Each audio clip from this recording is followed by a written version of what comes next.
The dust tastes of death and time. 300,000 years of it, coating your tongue as you breathe. Morocco spreads before you, but not the Morocco you know.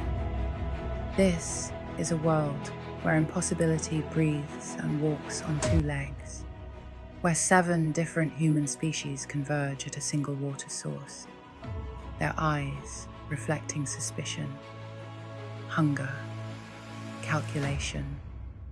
A skull bulges backward like an alien architecture of bone. Small figures that barely reach your waist scatter at your approach, their movements quick as frightened birds. Above them all looms a giant whose muscles ripple with a power that makes modern bodybuilders look like children playing at strength. They are all human. All your cousins in the great family tree of evolution. Yet none of them look quite like you, but the humans are not the worst of it. In the shadows beyond the water, yellow eyes burn with patient hunger. A short-faced bear, tall as a basketball hoop when it rears on hind legs, watches the gathering with the focus of a predator that has never known failure. Its claws could disembowel a nerve. Its jaws could crush a skull like an egg. And it is waiting. Always waiting. For one of these strange humans to make a mistake. This scene is not fiction. Not some fever dream of prehistory. The one extraordinary moment in Earth's violent history. 7 distinct human species shared this planet with monsters that would turn your bowels to water. Creatures that make every horror movie monster look like a child's stuffed toy, hunted our ancestors through endless nights of terror. Among those 7 species huddled one group that should never have survived. Homo sapiens. We called ourselves, though the name meant nothing then. We were the runts of the human litter, bodies weak where others were strong, muscles soft where others were hard, teeth small where others could tear flesh from bone. In any sensible story of survival, we should have been the first to fall, our bones scattered and forgotten while our stronger cousins inherited the earth. Yet here is the impossible truth that defies all logic. Every other human species is gone, their mighty muscles turned to dust, their large brains emptied of all thought. Every monster that stalked them through those prehistoric nights has vanished, leaving only fossils to hint at their terrible glory. But we, the weakest, the scrawniest, the least likely to survive a single night in that brutal world, we alone remain. How did we do it? Why do we stand here now while they moulder in museums? The answer is written in blood spilled across continents, in bones gnawed by desperate teeth, in the kind of survival story that would break Hollywood because no one would believe it. What we lacked in strength, we made up for in something far more terrifying. And the other species learned too late what that was. Welcome to Earth's greatest murder mystery, where everyone's a suspect and everyone's a victim, except us. The waterhole at Jebel Ehud reflected stars that no human eyes have seen for 300 millennia. But tonight, it reflected something else. Faces, 7 different kinds of human faces, all thirsting, all weary, all real. The Neanderthals arrived, first as they always did. Muscles rippled beneath pale skin as they moved with the confidence of apex predators. Their massive skulls housed brains larger than yours. 750 cubic cm of cold, adapted intelligence.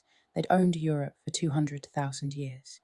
This was just another night, until it wasn't from the east came shadows that moved wrong, too tall, too thin.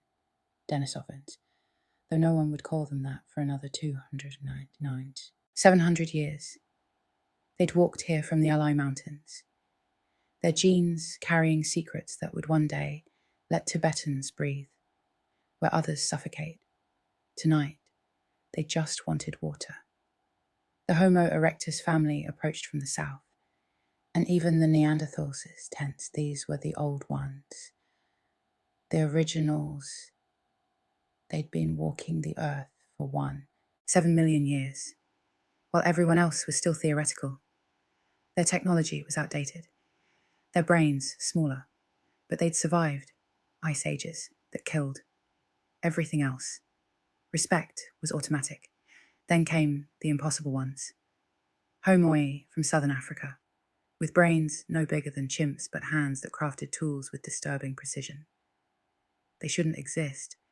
Every theory said big brains meant survival. Yet here they stood, proof that science would spend centuries being wrong, dragging primitive spears. A band of Homo heidelbergensis emerged from the northern darkness. The ancestors, the ones who gave birth to both Neanderthals and sapiens, looking at them was like looking at your own grandfather's grandfather multiplied by 10. Wutfu-Zero. From the island forests came the smallest Homo floresiensis, the hobbits, 3 and 1 or 2, eftahi tall. They'd hunted miniature elephants with miniature spears on their miniature island. But there was nothing miniature about their survival skills. They'd outlast almost everyone here, and finally trembling came. Us Homo sapiens, fresh from our African cradle, with our weird flat faces and bubble-shaped skulls. We had no muscles, like the Neanderthals, no ancient wisdom, like Erectus, no size advantage, no special adaptations, no reason to confidence, but we had something else, something invisible, something that would kill every other human at this waterhole. We had ideas that spread like viruses. We had language that painted pictures in other minds. We had the ability to believe in things that didn't exist. Gods, spirits, tomorrow's hunt, next season's gathering. We could convince others to die for ideas. We were weakest in body, but we were contagious in thought. The waterhole was silent except careful, sipping 7 species, 1 planet. The mathematical probability of this moment was so small that astronomers would call it impossible. Yet here they were.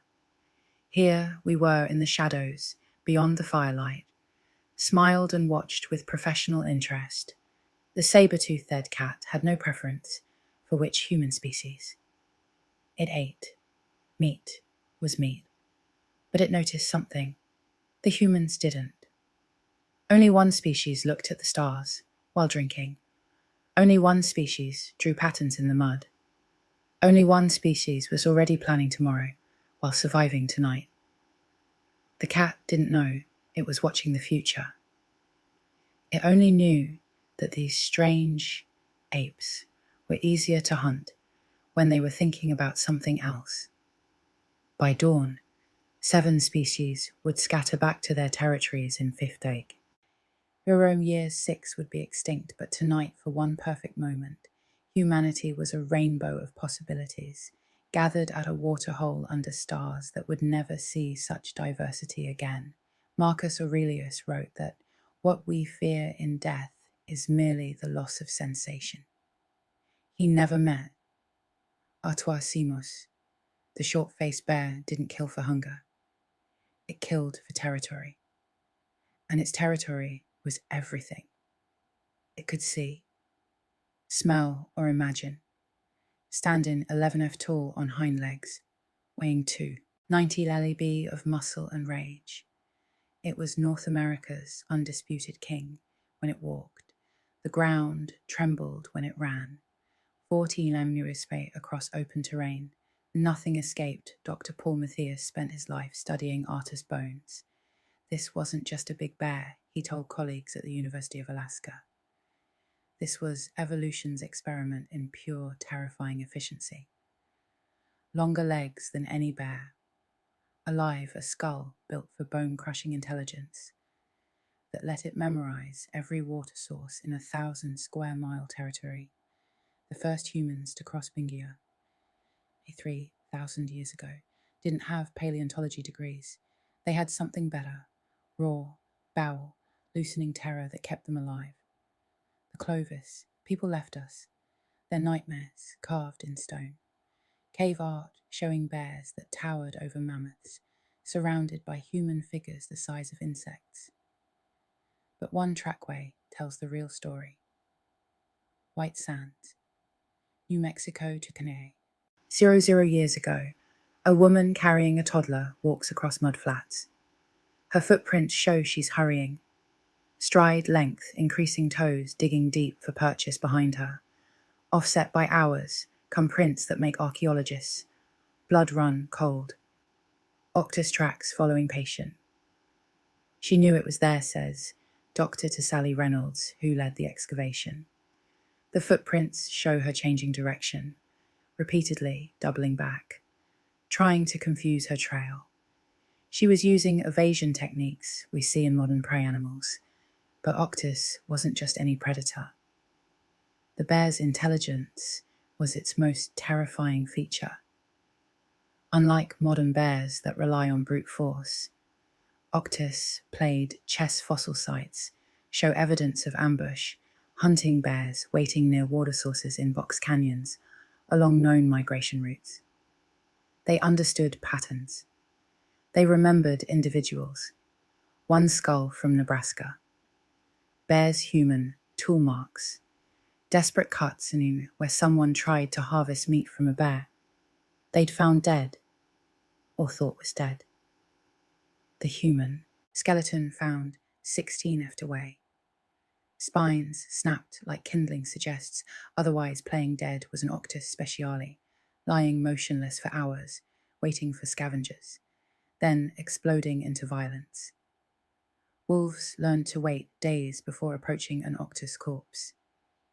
Humans had to learn faster, or join the fossil record. But here is the mystery that haunts paleontologists. Octudus vanished, just as humans flourished in North America. Climate change, possibly loss of prey. Maybe, but the timing is suspicious, right? When humans developed better projectile weapons, the giant bears disappeared. We like to think we hunted them to extinction, Matus says. But the truth is, probably scarier. I think we learned to avoid them so perfectly to live in the spaces between their territories that when climate changed their food sources, we'd already taken all the backup options. We didn't kill them with spears. We killed them with superior planning. The last, Octus, died alone, probably confused why the world had suddenly emptied of prey.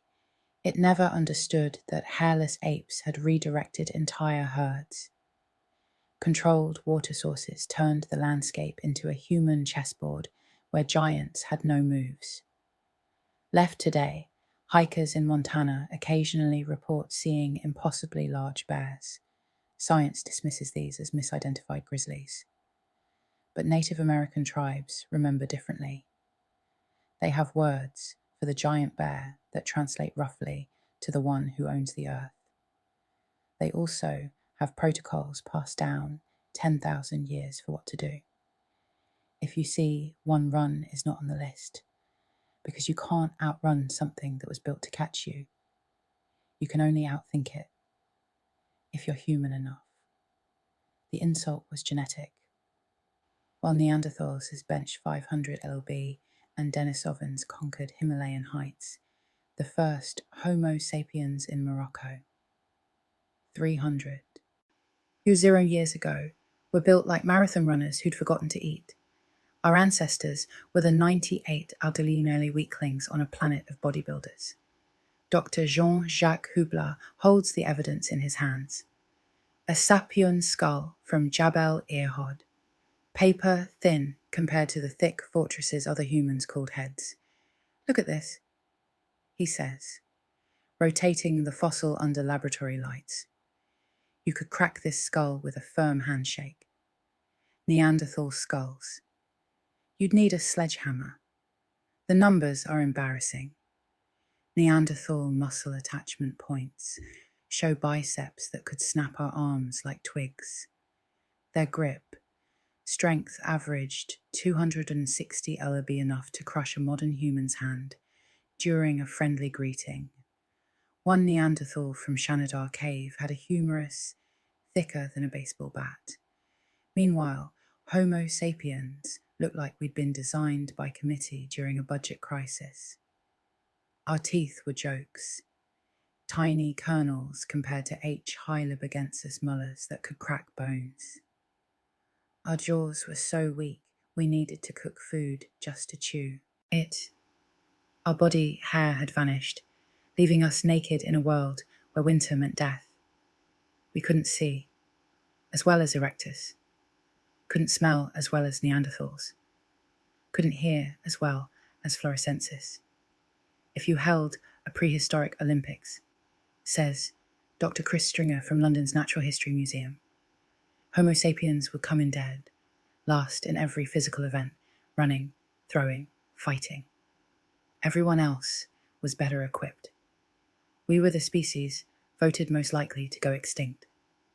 The Moroccan fossils tell a story of desperate adaptation.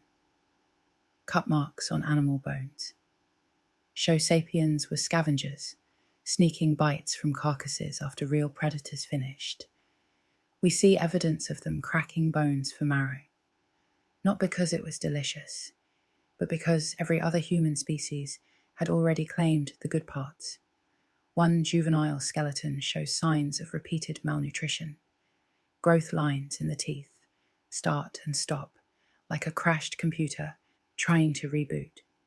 This child survived multiple famines that would have killed them today, but survived into what a world, where Neanderthal children were learning to hunt mammoths, while sapiens, children were learning to hide.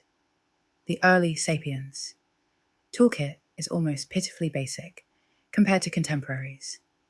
While Neanderthals has crafted elaborate level points, we were still figuring out which end of the rock to hold our camps. We're smaller, simpler, sadder. We built fires that Neanderthals would have laughed at, tiny things that barely warmed one side, while the other froze. But then, around 280, over 0 years ago, something strange appears in the archaeological record.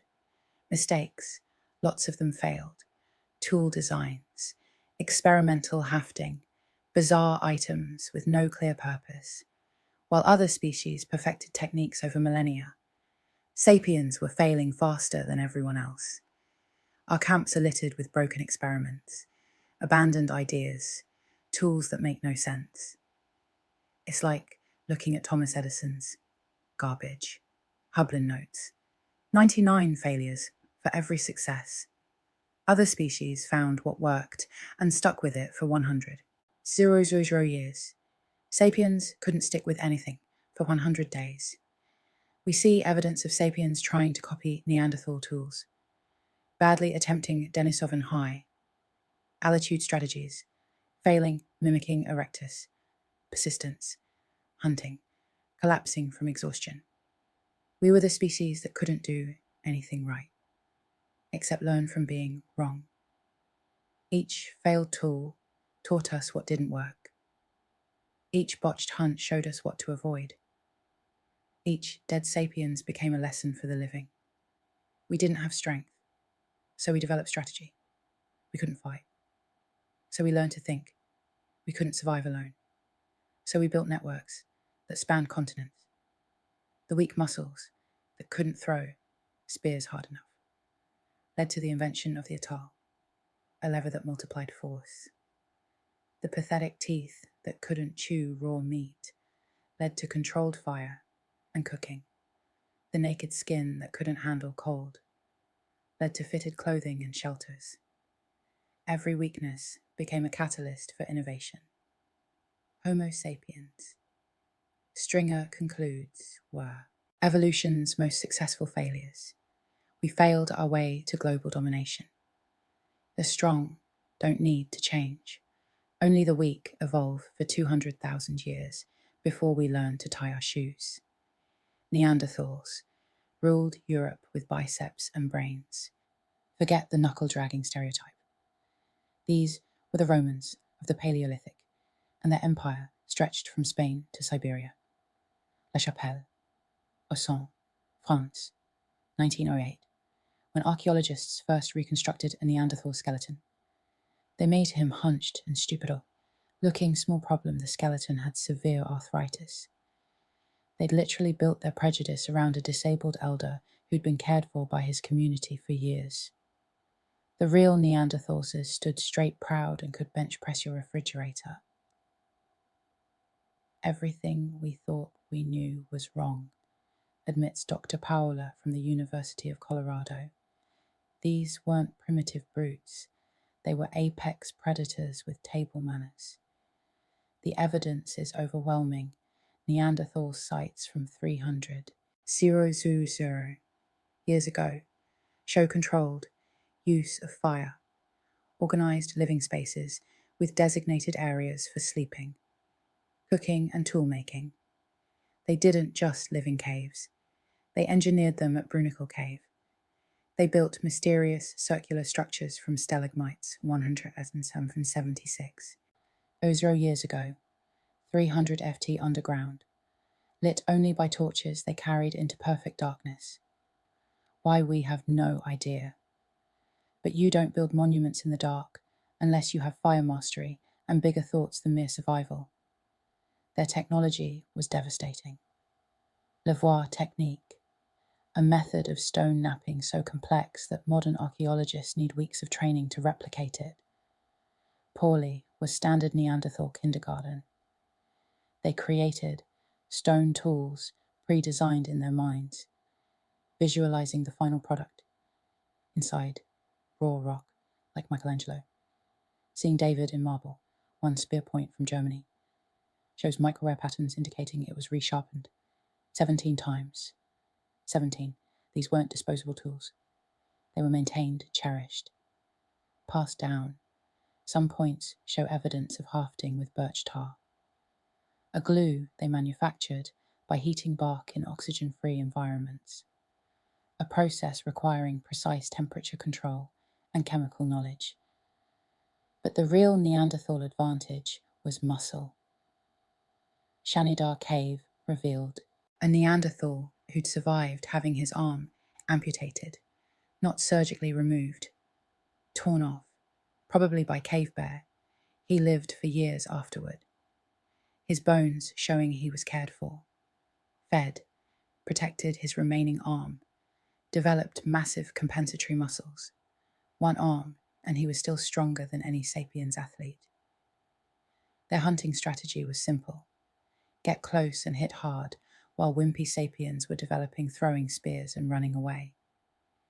Neanderthals were tackling mammoths, rodeo cowboys with stone-tipped spears, riding wounded prey into the ground. Bone breaks in Neanderthal skeletons match modern rodeo injury patterns, except these cowboys were hunting elephants. They owned territories like nations. Isotope analysis of Neanderthal teeth shows some individuals never travelled more than 20 miles from birthplace. Others show seasonal movements of hundreds of miles, following herds with GPS precision. They knew every cave, every water source, every ambush site in territories larger than modern European countries, and they decorated themselves. Perforated shells, eagle talons, mineral pigments. Neanderthals wore jewelry 50,000 years before sapiens figured out pants. They buried their dead with flowers, food tools for the afterlife. They cared for their injured, their elderly, their disabled. They even had art hand stencils in Spanish caves, dated to 66,000 years ago, 20,000 years before sapiens reached Europe. Abstract patterns that might be calendars, maps or poetry will never decode. They painted because something in their massive brains needed beauty. So why aren't you reading this? In Neanderthalish, because empires built on muscle. Face 1. Fatal flaw. When the game changes, strength becomes stubbornness. Neanderthals. Perfected close combat hunting for 200. Why reshoot years when climate shifted and prey thinned out? They kept using the same tactics. Get close. Hit hard. Sapiens, too, weak for close combat. Invented projectiles, atlatls, bows. We killed from distances Neanderthals is considered cowardly. By the time they realized the rules had changed, we'd already taken their territories, their prey in two. 5% of their DNA. The last Neanderthal died 40,000 years ago in Gibraltar, looking across waters toward Africa, where strange, weak humans kept appearing with new weapons and incomprehensible ideas. He was stronger than any sapiens who ever lived. It didn't matter in evolution, as an empire. Adaptation beats domination, every time they left us. 3 teeth of finger bone, and a genetic ghost story that rewrote human history. The Denisovans were evolution's nomads, spreading from frozen Siberia to tropical islands, adapting to environments that would kill other humans, then vanishing. So completely, we didn't know they existed, until 2010. The story starts in Denisova, Cave, Siberia, where 300,000 years ago, 3 human species used the same shelter like a prehistoric Airbnb. Neanderthals booked spring and fall. Denisovans preferred winter. Homo sapiens showed up fashionably late 45. Only years ago, probably complaining about the previous tenants. The finger bone was so small, we almost threw it away. Admits Dr. Santipabo, who led the team that discovered Denisovan DNA. It looked like nothing, just another cave fragment. Then we sequenced it and realized we'd found an entirely new branch of humanity. The genetic revelation was staggering.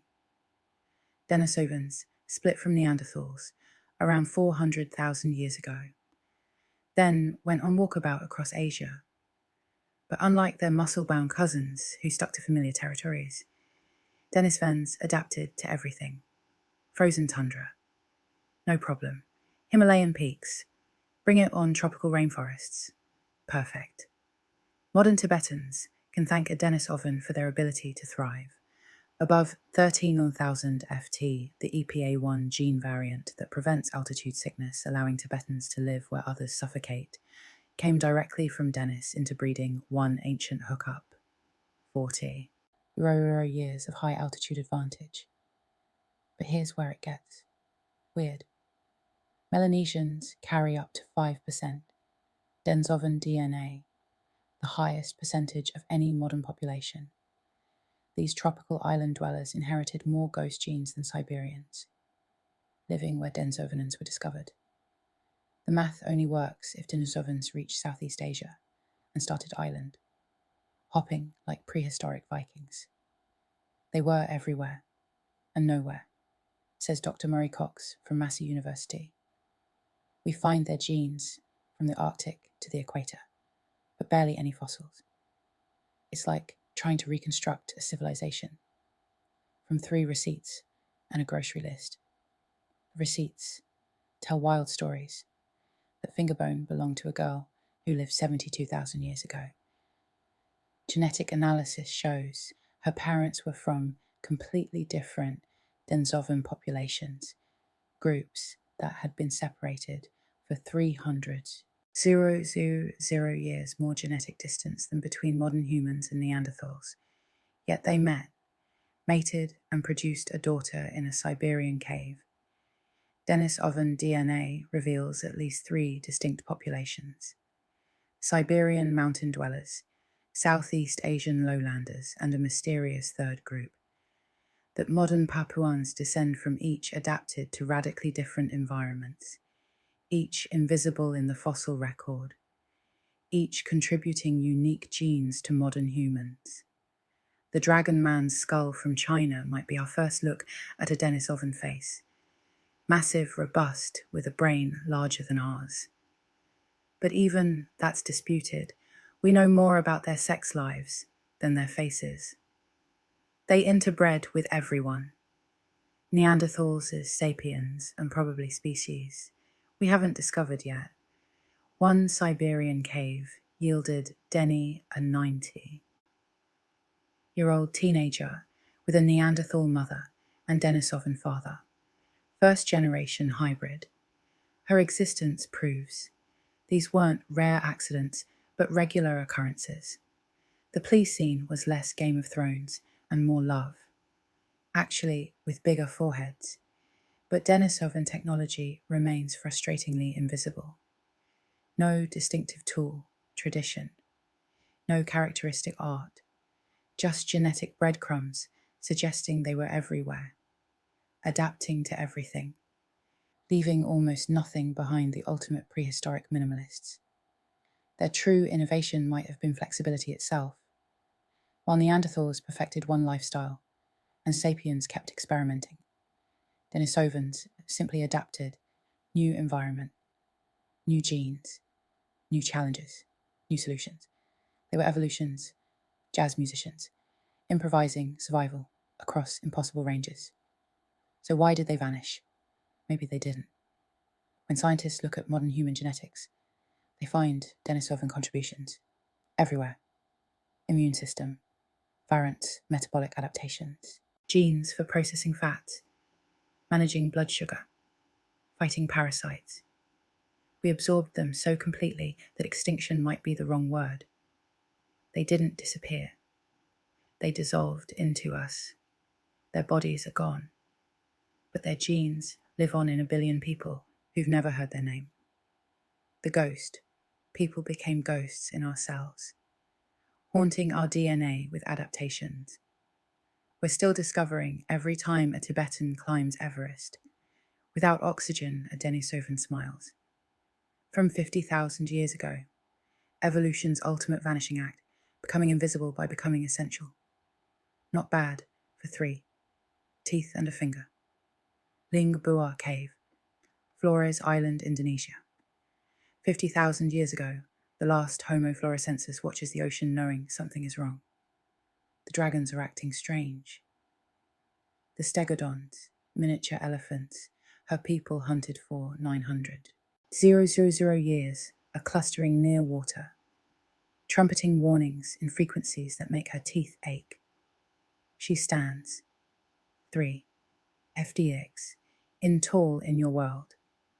She'd shop in the children's section in hers. She's an apex predator who brings down elephants with coordinated precision.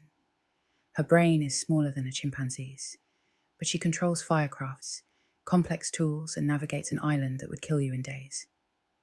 Homo floresiensis. Shouldn't exist, says Dr. Dean Falk, who studied their brain structure.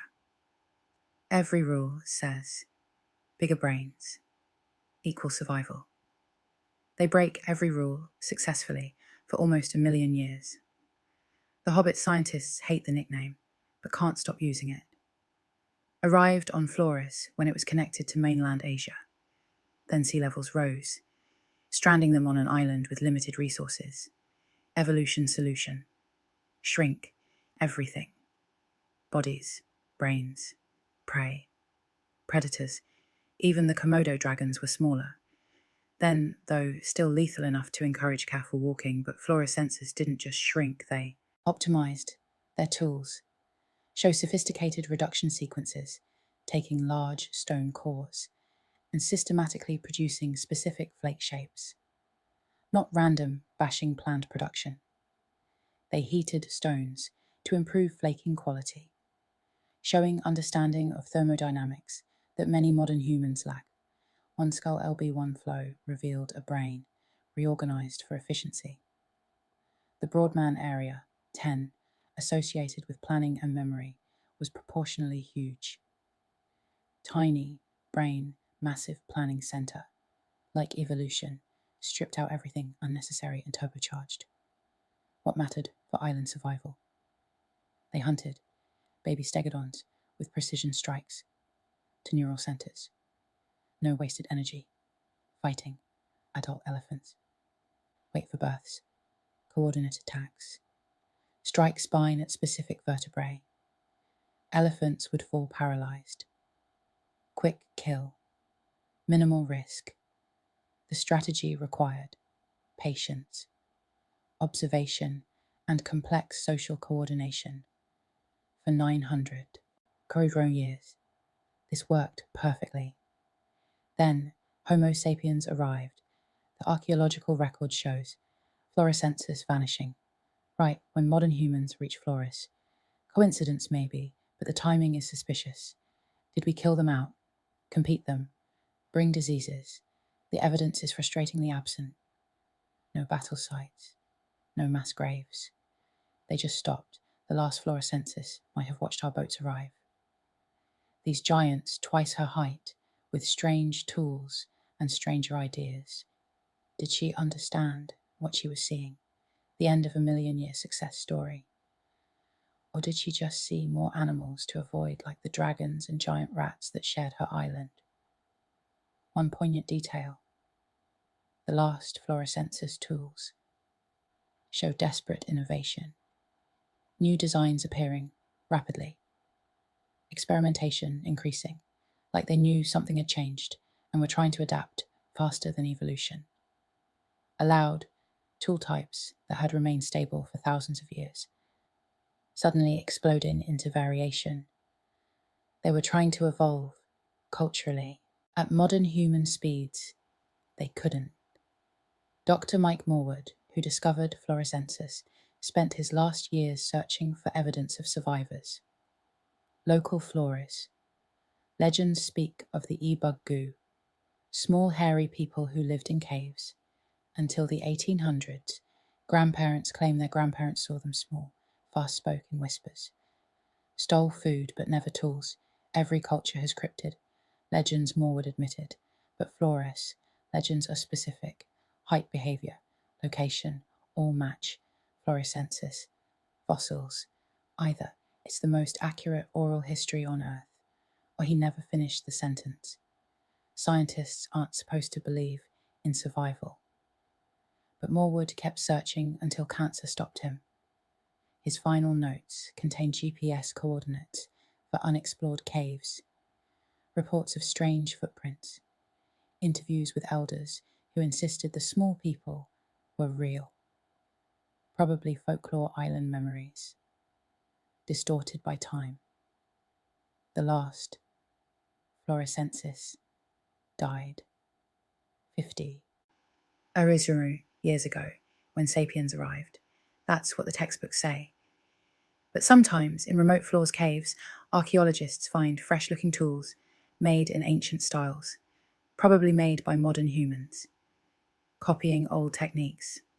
Probably the hobbits proved brain size doesn't determine survival. They proved islands create impossible adaptations. They proved a million years of success means nothing when the game changes. And they proved that sometimes, just sometimes, extinction leaves question marks. Instead of periods on Flores, old women still leave food at cave mouths, just in case Dr. Ralph von Koenigwald was shopping for dragon bones in a Hong Kong pharmacy when he found the tooth that would haunt paleontology forever. 1935, traditional Chinese medicine ground. Fossils into powder-selling extinct species as arthritis cures. But this molar was wrong, too big for any known primate, too human for any bear. Gigantopithecus blacki, 10, ft tall, 600 kilo, arms like tree trunks, the largest primate that ever lived, surviving until exactly 300 years ago, when Homo sapiens emerged in Africa and began the expansion that would empty the world of giants. Imagine a gorilla crossed with a grizzly bear. Then triple. It says Dr. Russell Seoson, who spent decades studying Gigantopithecus, remains but herbivorous. A gentle giant that could literally bite your head off, but preferred bamboo King Kong as a vegetarian evolution's strangest joke for 2 million years. Gigantopithecus dominated Asian forests from China to Vietnam, not through violence, No evidence of conflict appears on any bones they dominated through sheer presence. What predator attacks something that could bench press a car?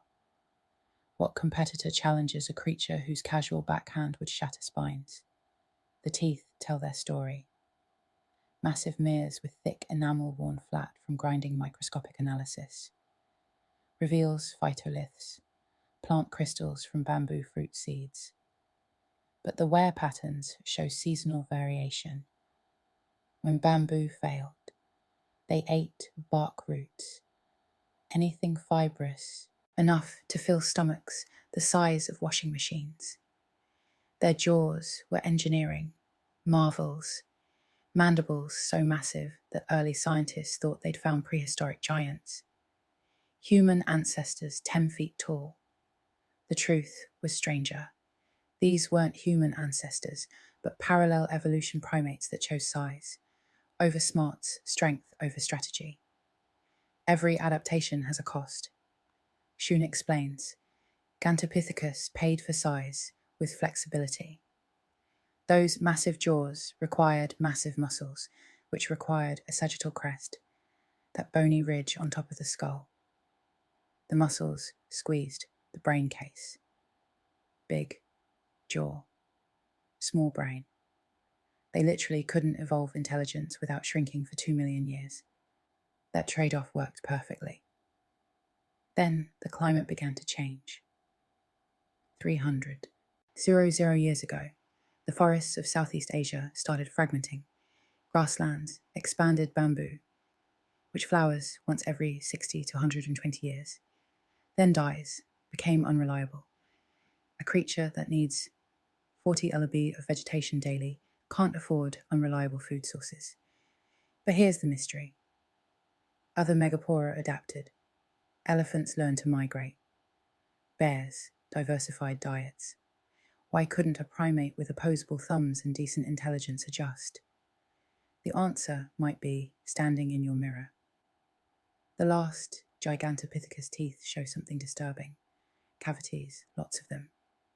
These giants were eating more fruit, higher sugar content, desperate for calories. Their traditional bamboo forests were disappearing, replaced by environments better suited to a new kind of primate, one that used tools, controlled fire, and turned forests into fuel. We don't find Gigantopithecus and early human fossils together. Shun notes carefully, but the timing is suspicious. Gigantopithecus vanishes exactly when Homo erectus expands across Asia. Either it's coincidence or the ore hangs in the air, like incense in those Hong Kong armistices. Did we hunt them? Unlikely. Why attack something that could tear you in half? Did we outcompete them? Possibly Homo erectus. Use fire to clear forests, creating grasslands better suited to human hunting. Every burned forest was less Gigantopithecus habitat. But the saddest possibility, we simply took their ecological niche. Both species preferred the same cave sites, water sources fruiting trees. When resources got scarce, who won the 10F giant who needed 40 lullaby of food daily, or the clever ape who could eat anything and use tools to multiply its strength? Vietnamese hill tribes tell stories of the non-Goi Rag forest people, giants covered in red hair who lived in caves, never spoke, never used tools, gentle and less cornered. They'd watch humans from the forest, curious but cautious. The stories say they disappeared when the forest burned. Just stories like the Yeti, Bigfoot, Sasquatch every culture has. Giant ape legends, collective memory of Gigantopithecus. Convergent mythology. We'll never know. The giants left, only teeth and jaw, fragments. No post-cranial bones, no DNA, no clear picture of how they lived or died. But those pharmacy teeth tell one truth. Something massive and impossible once walked, where cities now stand it. Ate bamboo, avoided conflict and survived.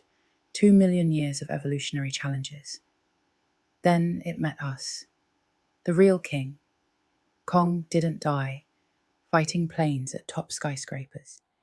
It died quietly in shrinking forests, watching strange apes burn the world. It couldn't imagine changing. No drama, no battle, just another giant, discovering that in evolution, size is strength, until it becomes a liability. In Hongkongese, they still sell dragon bones.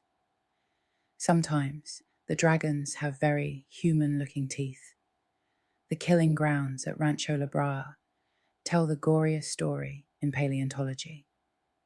55,000 bones.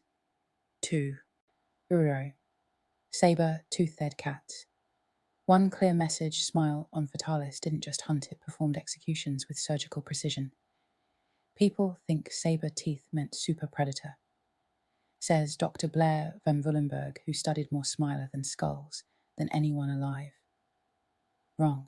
Those 7 in canines were delicate instruments. One bad bite into bone, they'd shatter. These weren't crushing tools. They were scalpels. The mechanics are horrifying in their elegant smile. Dun's jaw could open 120 degrees, almost straight up and down. Modern lions manage 65. That gape wasn't for roaring. It was for positioning those sabres perfectly on a prey's throat, then using massive neck muscles to drive them through windpipe and carotid arteries. Simultaneously, death in under 30 seconds. No struggle, no chase, just precision murder. But here's what made Smilodon truly terrifying. It hunted in coordinated groups. La Brea. Fossils show multiple cats with healed injuries that would have been fatal for solitary predators' broken legs. Shattered ribs, punctured skulls, all mended over months of care. Someone was feeding these injured cats. Someone was protecting them while they healed. We found one specimen with a crushed pelvis. Van Valkenburg continues. It lived for years after the injury. Couldn't hunt, could barely walk. But it was. Well fed, showed no signs of starvation. The only explanation. Family care smiled. Prides weren't just hunting groups. They were healthcare systems. 300. Years ago, when our ancestors were still figuring out which end of the rock was sharp, Smaloon had perfected social hunting for 1,000,000 years. They specialized in baby mammoths and ground sloths, prey that weighed tons but had vulnerable throats. One cat would distract another, would hamstring. The third delivered the killing bite. Then they'd feed the old, the injured, the young. The fossil record shows something else smile, unavoided. Humans, despite overlapping territories. For thousands of years, we find almost no human bones with Smilodon tooth marks. They knew we were trouble. Smart predators recognized dangerous prey, but they couldn't avoid us. Forever. Climate change struck first. The warm, stable environment smiled. Unevolved in began fracturing. Prey animals started migrating unpredictably brown. Sloths. Slow, reliable meals went extinct. Mammoths became scarce. The specialized toolkit that made Smilodon apex. Predators became a liability. Imagine being the world's best sushi. Chef Van Vullenberg analogizes. Then all the fish disappear. Your skills are worthless. That's what happened to Smilodon. They were too specialized for a changing world. Then humans delivered the killing blow. Not through hunting. Why fight something that could disembowel you with a headshake? We killed them through ecosystem disruption. Every mammoth we hunted was food. Smile add-on needed. Every fire we set changed grazing patterns. Every water source we claimed pushed predators into conflict. The last Smilodon fossils from about 0 years ago showed desperation, broken teeth from biting bone, something they'd avoided for 1,000,000 years.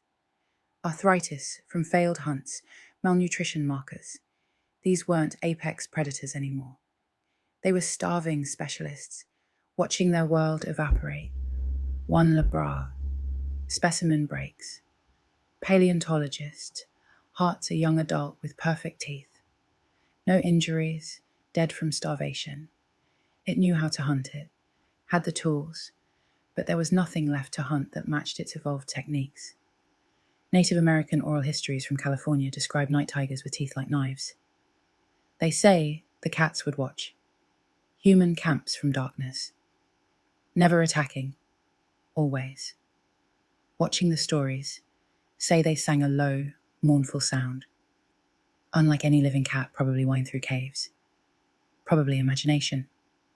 We tell ourselves, smile.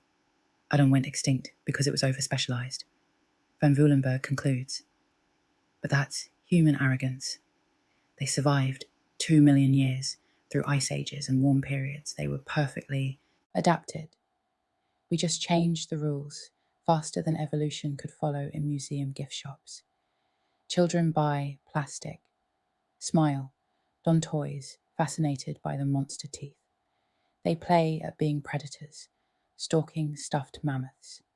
They don't understand they're reenacting a tragedy, the death of perfection in an imperfect world. Smiled, and didn't fail. The world failed smiled on, and we were the architects of that failure, armed with nothing but fire and the ability to imagine tomorrow differently than today.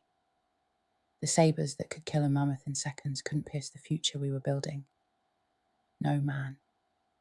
No roar, just 25% more muscle than any lion you've seen moving through Plétoine Europe. Like death, wearing fur panther spar. The cave lion didn't need to announce itself when your 700 lb of silent murder reputation travels faster than sound. Dr. Gennady Baryshnikov spent 40 years in Russian caves, mapping territories that would make modern nations jealous. One male controlled two.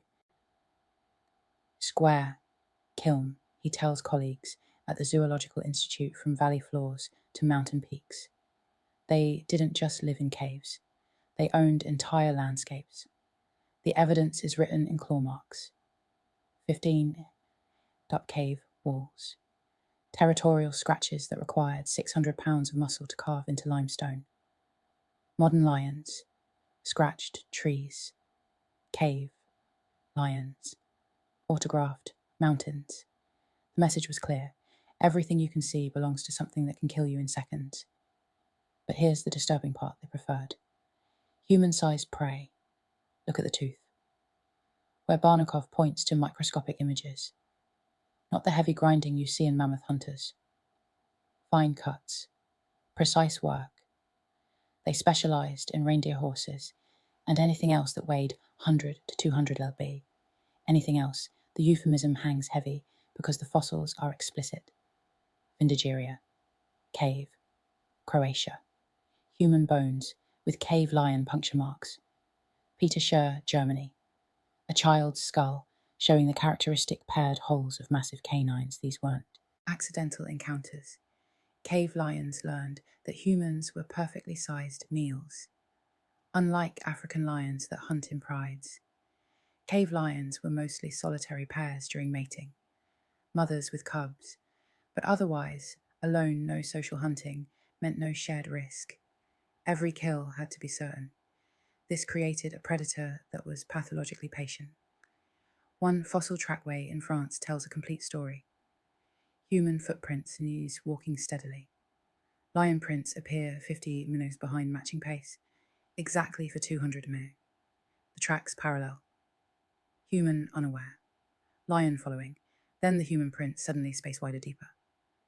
Running, the lion tracks explode into bounds, covering 4 meters per stride. The trackway ends in disturbed sediment. No more. Human prints. Cave lions were. Persistence hunters, explains Dr. Martina Pacher from Vienna. Not the explosive ambush of modern cats. They'd follow prey for hours, days, even waiting for the perfect moment when humans entered Europe. 45. Years ago, we entered a continent where the apex predator was specifically adapted to hunting us. The Chauvet Cave paintings. 32. Over a years old. Show cave lions with disturbing accuracy. No manes, longer legs than African lions. Smaller heads with larger jaw muscles. But it's the eyes that Chill painted, with pupils dilated, the way cats look in darkness. These weren't observed during safe daylight. Artists saw these lions hunting at night and lived to paint about it. One panel shows 72 lions, not a pride. Cave lions didn't form. Prides, this was a gathering, probably at a seasonal kill site. Humans watched and recorded behaviour.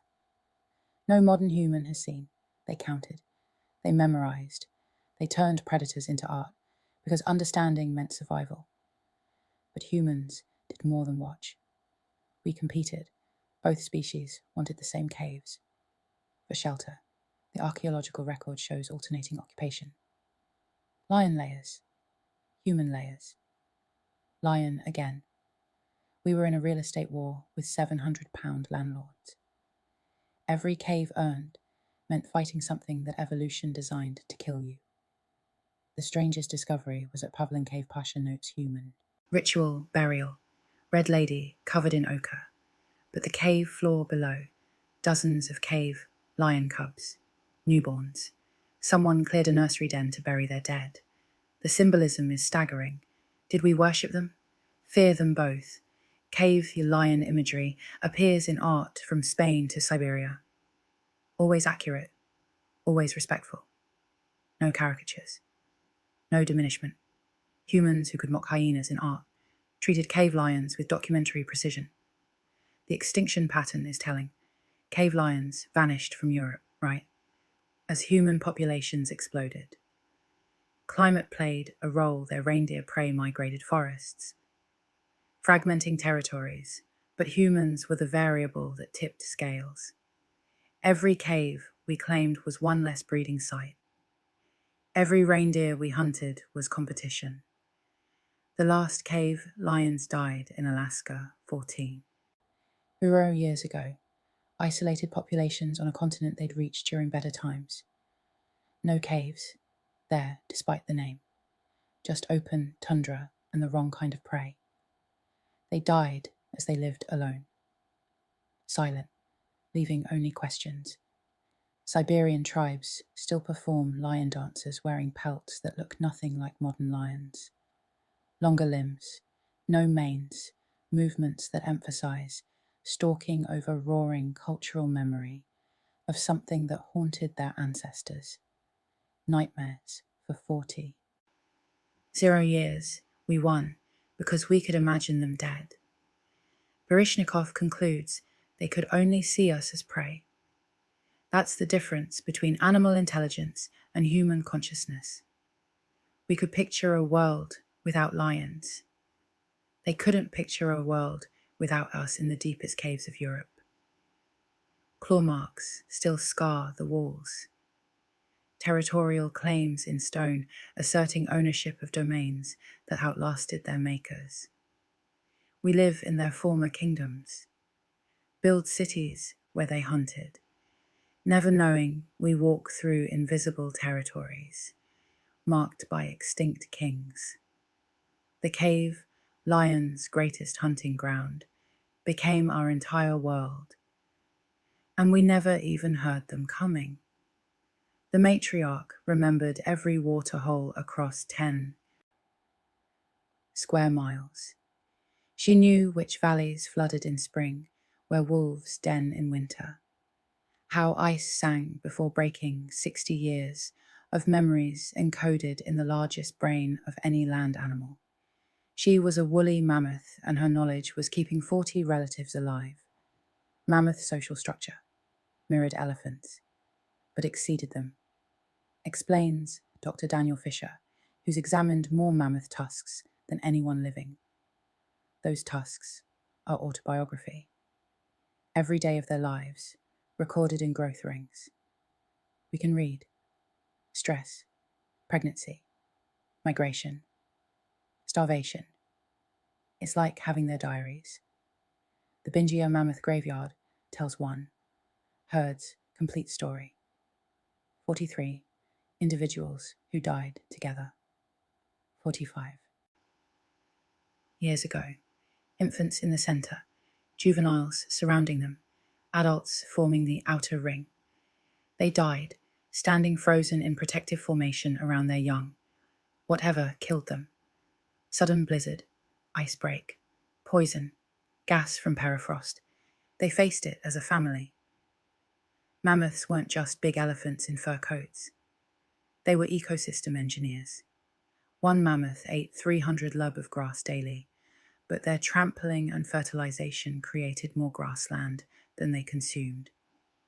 They knocked down trees, creating mosaic landscapes.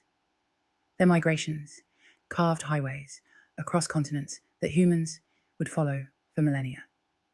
The mammoth steppe was a mammoth creation. Fisher continues from Spain to Canada. They maintained grasslands that supported millions of animals. When mammoths disappeared, forests returned. They didn't just live in their environment, they created it. But creation requires wisdom. And mammoth wisdom was matriarchal. The oldest female led her sisters and daughters, forming leadership councils. Males left at puberty, forming bachelor groups, or going solitary during must hormonal madness. Bulls would battle for breeding rights. But matriarchs decided who actually mated. One tusk from Siberia shows a female who lived 72 years. The isotopes in her ivory map, a lifetime of travels born near the Arctic Ocean. She migrated to central Siberia as a teenager, spent decades leading her herd across territories. The size of Texas returned to her birthplace to die 70 years of navigation without GPS following routes. Invisible to us humans, entered this world like mice at a ballet. Kotyleyo, Russia, 23. Suro years ago, a human campsite surrounded by mammoth bones, not random kills specific individuals. Young adults, mostly males. The dangerous loners. Humans could isolate from protective herds. We learned their psychology, exploited their biology. Early humans didn't hunt. Mammoths, Fisher clarifies, they hunted mammoth behavior.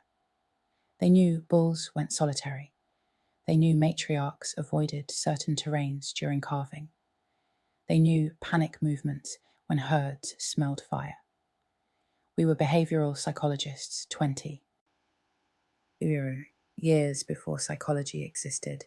The Gravettian mammoth hunters left us their technology. Spear points designed not to kill but to hamstring, driving lanes built from stones, funneling movement cliff sites where whole herds were driven to death, but also stranger evidence. Mammoth bone huts arranged with architectural precision, as if the bones themselves contained building instructions. Did mammoths communicate with infrasound? Like modern elephants, those frequencies travel miles below human hearing. Matriarchs could coordinate herds beyond visual range, warn of dangers, share locations of resources. A communication network, spanning continents invisible to human senses. We've recorded modern elephants making calls that register on seismographs. Fisher notes if mammoths did similar, they had continent-wide social networks. Facebook for pachyderms when humans started disrupting herds. We weren't just killing individuals, we were severing communication systems, millions of years old. The baby, Mammoth Luba, frozen for 42,000 years, had milk in her stomach. Her trunk contained mud. She drowned, crossing a river herd, had probably crossed safely for generations. One bad step, one moment of inattention. Her body shows signs of desperate struggle, but also care. Someone, likely her mother, tried to pull her free trunk marks on her body. Show futile rescue attempts. Even mammoths couldn't save everyone. The last woolly mammoths died on Wrangler Island 4. Ilai-sur-Zero, years ago, isolated, inbred, but still following matriarchal structure. The final herd was led by a female whose tusks show massive stress rings. She was watching her species end, maintaining social order among the dying, leadership to the last breath. People think mammoths went extinct because of hunting or climate, Fisher concludes, but I think it was the breakdown of their social networks. When human disruption and climate change scattered herds beyond acoustic contact, matriarchs couldn't share survival information. Each herd became an island. Islands die in a Siberian museum. Children touch replica mammoth tusks, tracing growth rings like tree rings. They don't understand their touching autobiography. The story of giants who created continents, maintained ecosystems, and remembered every waterhole across Ice Age giants, whose only failure was assuming the world would always need them. The footprints tell a horror story in slow motion. White Sands, New Mexico. 11. 0 years ago, a giant ground sloth, 15 ft tall, 3. LB, claws like scimitars, realizes it's being hunted. The fossilized trackway shows it spinning in circles, rearing on hind legs, slashing at threats coming from multiple directions inside. Its turning radius, human footprints, small, deliberate, deadly. This wasn't a hunt, declares Dr. Matthew Bennett, who discovered the trackway. This was choreographed execution. The humans knew exactly how fast a ground sloth could turn. They stayed just outside claw range, baiting it into exhaustion. It's like watching a bullfight written in stone. Megatherium americanum, the giant ground sloth built like a tank, wrapped in fur, armed with claws that could disembowel a saber tooth. For 4 million years, nothing challenged adult ground sloths. They were herbivorous fortresses, spending their days stripping trees, bare with tongues like industrial sanders. Then humans arrived with a new weapon. Patience, the White Sands. Trackway shows at least 4 humans. Possibly more. Their footprints weave between the sloths, sometimes stepping directly inside, its prints following so closely they were matching its rhythm when the sloth stopped. They stopped when it turned. They scattered when it tired. They closed. In modern humans, think prehistoric hunting was about strength. Bennett explains, it wasn't. It was about psychology. Those humans were reading the sloth's mind through its feet. They knew when it would turn before it did. They were inside its decision loop. Ground sloths weren't stupid. Their brain casts show complex cerebral folding, especially in areas associated with spatial memory. They had regular feeding routes, favorite trees, seasonal patterns. They remembered threats. One skeleton from Argentina shows a healed human spear wound. It survived the first encounter, learned, adapted, but learning required survival, and humans were improving their graduation rate. The killing method was horrific in its efficiency. No single death blow. Ground sloth hide was too thick, bones too massive instead. Dozens of small wounds bleeding it out, following the weakening giant for hours, days, maybe waiting for blood loss and exhaustion.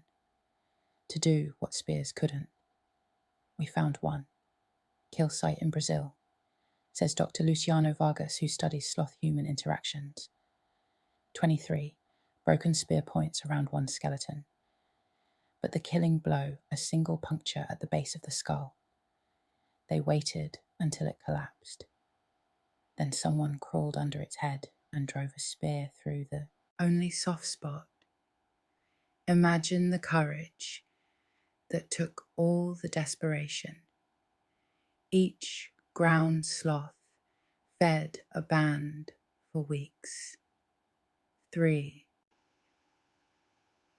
B of meat, hide for shelters, bones for tools, tendons for rope. One successful hunt could mean the difference between thriving and starvation, worth risking disempowerment. The sloths fought back. Quebrada jaguar in Peru preserved a battlefield, human bones scattered among sloth remains. One human skull shows distinctive parallel gouges. Claw marks, the spacing matches. Megatherium. Exactly, someone got too close, paid the price. But the most disturbing evidence comes from Milodon Cave in Chile. The floor is covered in sloth dung, preserved by cold and dryness layer after layer, representing thousands of years of occupation. Then abruptly, human artifacts appear.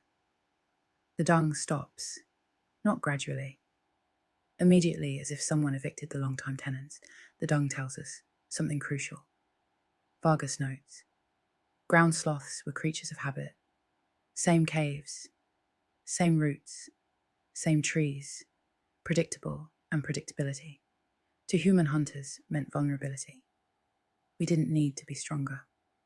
We just needed to know where they'd be tomorrow. Native American oral histories described the big hairy ones with remarkable accuracy. Creatures that walked upright like humans, but towered over trees, peaceful unless cornered, would rear up and roar when threatened, a sound like thunder in a cave. The stories always end the same way.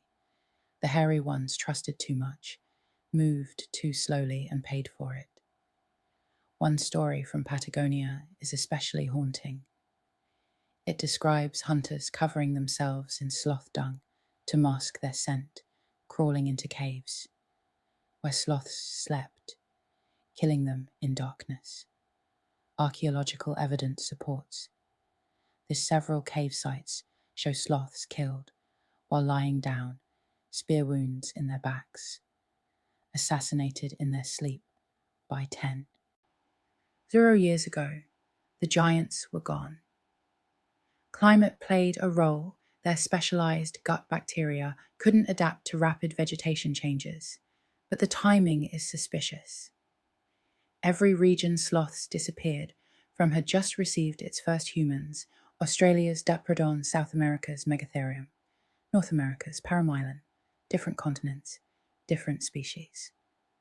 Same story, people ask why we couldn't coexist. Vargas concludes, the answer is in those footprints. Ground sloths evolved to fight face-to-face intimidation. Displays claw combat, strength contests, humans attacked from behind, bled them out, turned their habits against them. We were playing different games. The last ground sloths died on Caribbean islands 5. Over 0 years after mainland extinction, smaller adapted to island life. They survived until humans reached them by boat. The final populations lived in Cuba and Hispaniola, browsing seaside vegetation, unaware their relatives were already fossils when they went extinct forests across the Americas, changed trees that evolved with ground, sloth pruning, grew unchecked fruits that required giant sloth guts for germination, stopped spreading, entire ecosystems built around megafauna, digestion collapsed. We killed the gardeners and wondered why the garden died.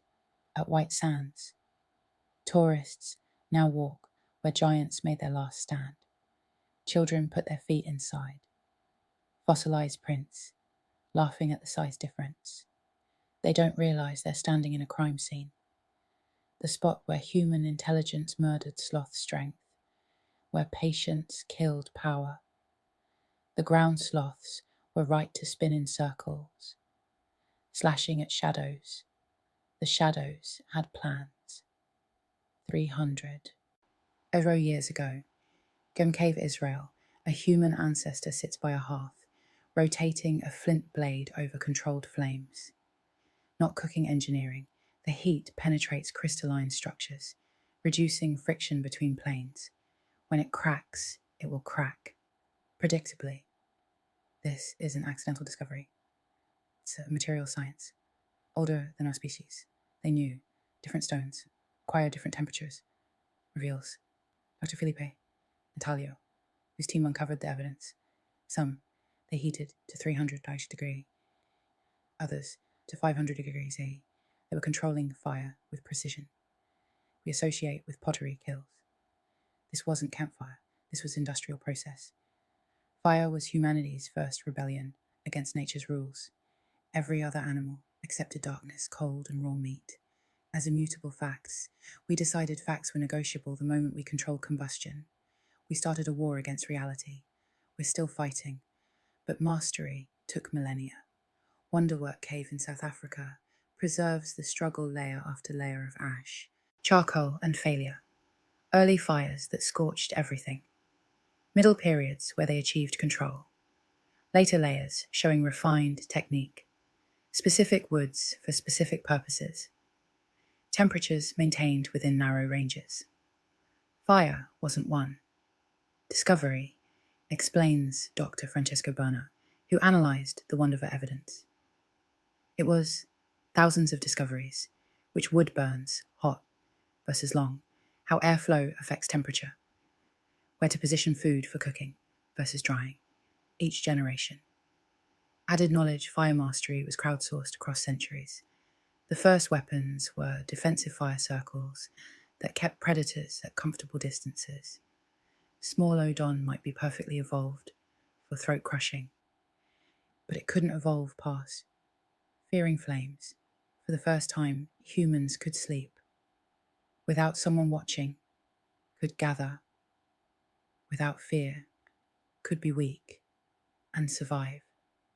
Then we weaponized a fence. FXJ20 in Kenya won. 5 million years ago, archaeologists find something disturbing.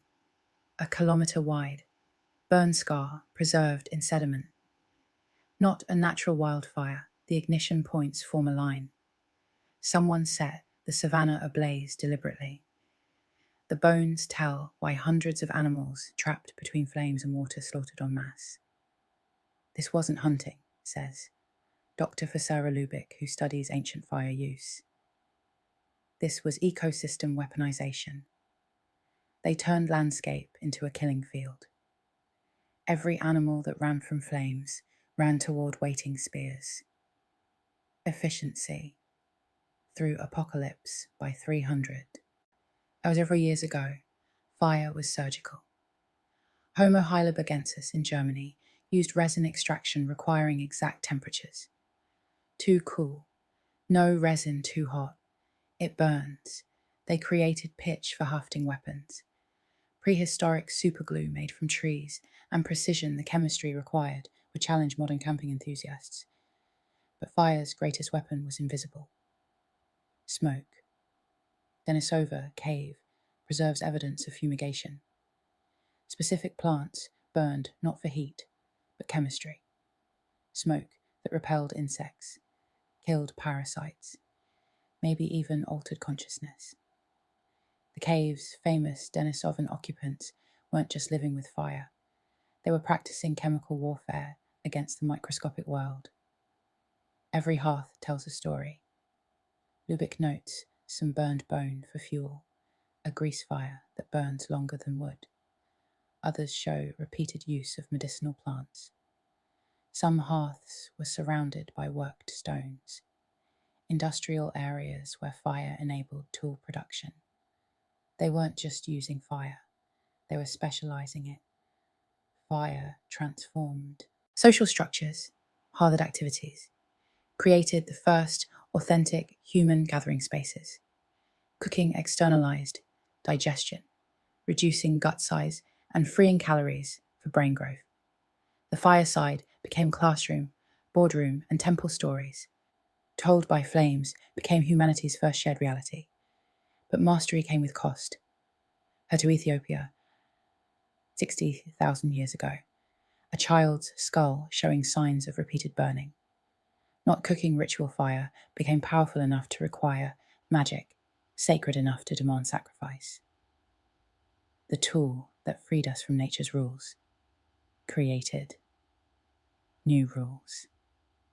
Cultural ones, arguably harder to break shell mittens from Pinnacle Point, South Africa. 64. 0 years ago, reveal industrial-scale cooking, thousands of shells heated to precise temperatures that made extraction easier. An assembly line powered by controlled combustion mass production before agriculture, fast food, before civilization. The real revolution was psychological fire, meant humans could transform materials, clay to pottery or to metal sand to glass. But first, we had to imagine. Transformation was possible. Fire taught us that reality's rules had exceptions, that solid could become liquid, that toxic could become edible, that weak apes could become strong through chemistry. Every technology we've developed stems from fire mastery. Natalio concludes, engines burn fuel, computers use electricity, which we generate through combustion. Nuclear power is just very complicated fire. That moment, 300. 5 years ago, when someone realized fire was controllable, that was the moment we stopped being animals and started being alchemists. But perhaps fire's greatest gift was time. Time after sunset to plan tomorrow. Time to teach children complex skills. Time to create art, music, culture. Darkness had ruled half of every day since time began. Fire gave us those stolen hours, and in those hours, we plotted the overthrow of nature itself. Other species adapted to the world as they found it. We found fire and decided the world needed adapting to us. The flames still burn in every engine, every power plant, every rocket pushing towards stars. The rebellion that started in KZM Cave continues. We're still that ape, by the fire convinced that reality is negotiable. So far, we've been right. Grota Mandarin, southern France. 54. 0 years ago, a Homo sapiens craftsman holds what will become humanity's first guided missile.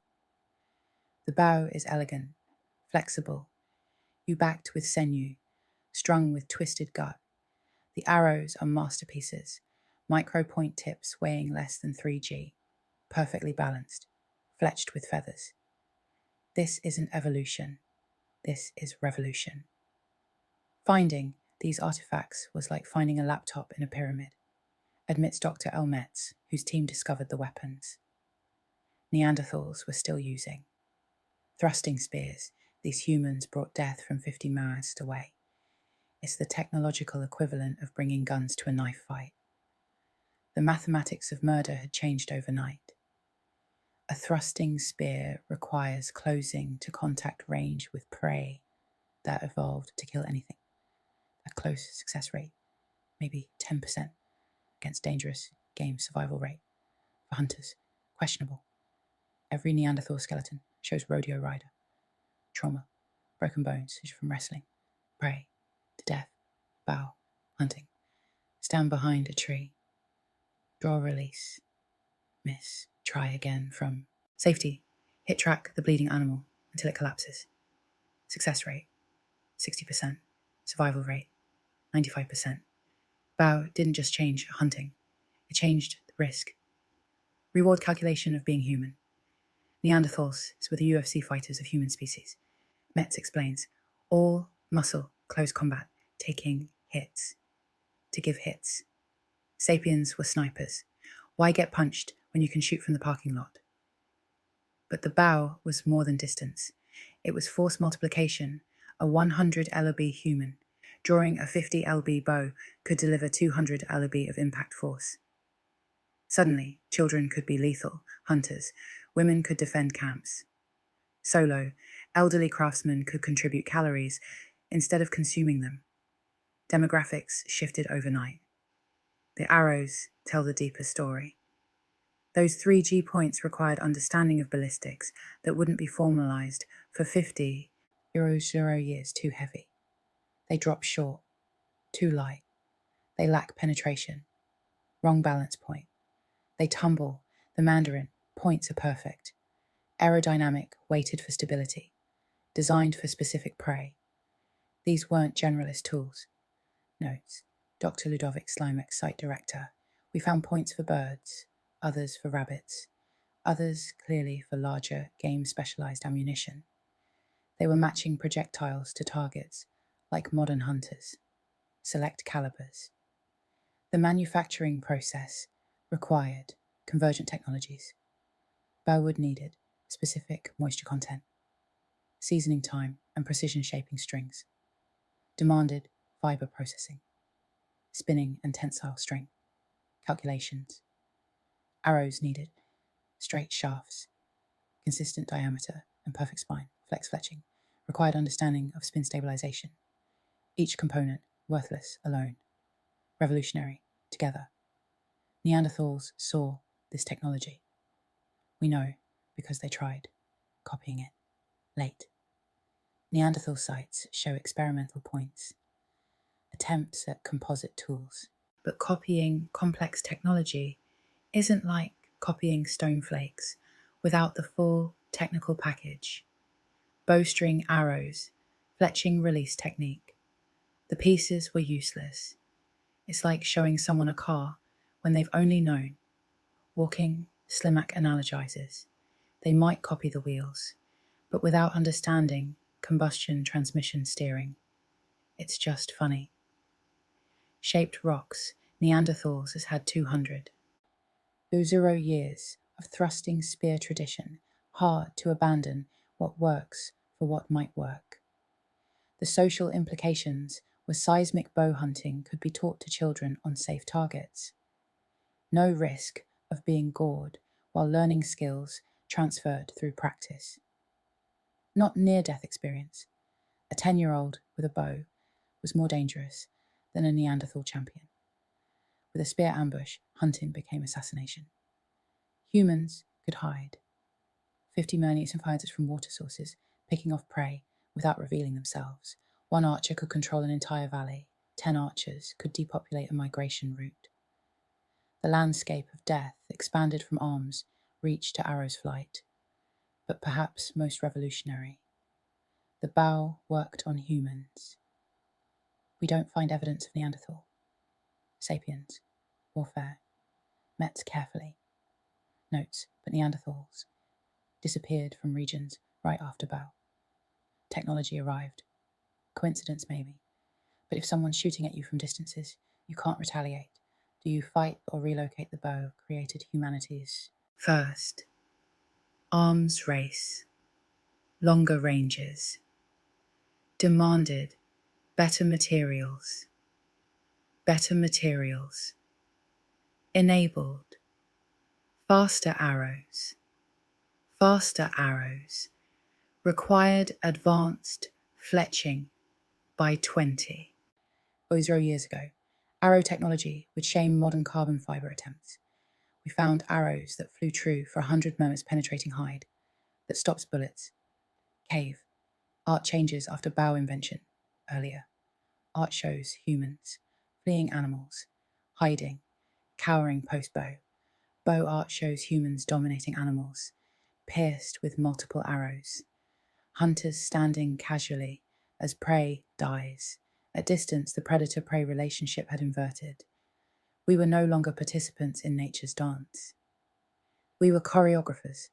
The bow was humanity's declaration of independence from ecological rules. Slimak concludes, every other predator evolved within constraints. Claw, length, jaw, strength, running speed. The bow said, we opt out. We would set our own constraints, define our own limits. Evolution by invention. Not selection at Grotto Mandarin. Archaeologists found something poignant. A child's bow, 30% smaller than adult versions. Perfect proportions. Working string. Blunt practice arrows. Someone spent weeks crafting a training weapon for a 6-year-old, teaching them that distance equals safety, that technology beats biology, that the world bends to those who bend the bow. 54,000 years later, we've traded bows for bullets, arrows for missiles. But the principle remains. Why engage when you can eliminate from safety? Why evolve when you can invent the bow didn't just change hunting, it changed what it meant to be human. From participants to predators, from evolution, subjects to its masters, all because someone figured out that bentwood could store energy, and stored energy could be released on demand. Physics, defeating physiology, mind over muscle. The first shot fired in humanity's war against biological limitations. We're still firing. The Neanderthal child died, confused. No predator wounds, no starvation, just fever that wouldn't break lungs, that wouldn't clear, and parents who could only watch the year was 45,000. B. C. The place. Vindigo Cave, Croatia. The killer. A tropical disease that hitched a ride in Homo sapiens. Blood-finding virgin immune systems in European natives. Neanderthals had never experienced African pathogens.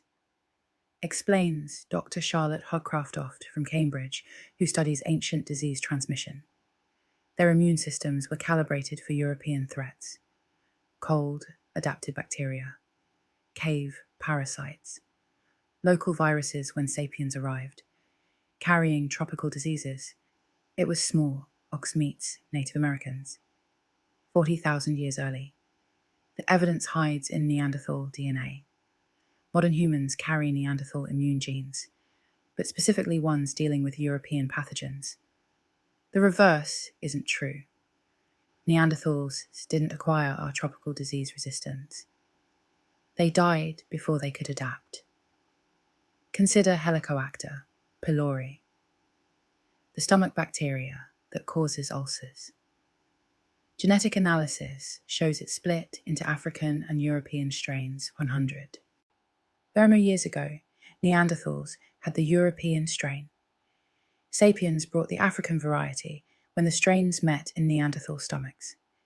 The result was likely catastrophic gastritis, not immediately fatal, but weakening. And in the Pliocene, weakness was. Death disease doesn't fossilize Hogcraft-Oft notes, but population patterns do we see. Neanderthal sites abandoned right after sapiens, contact, not conquered. Just empty, like they fled something invisible.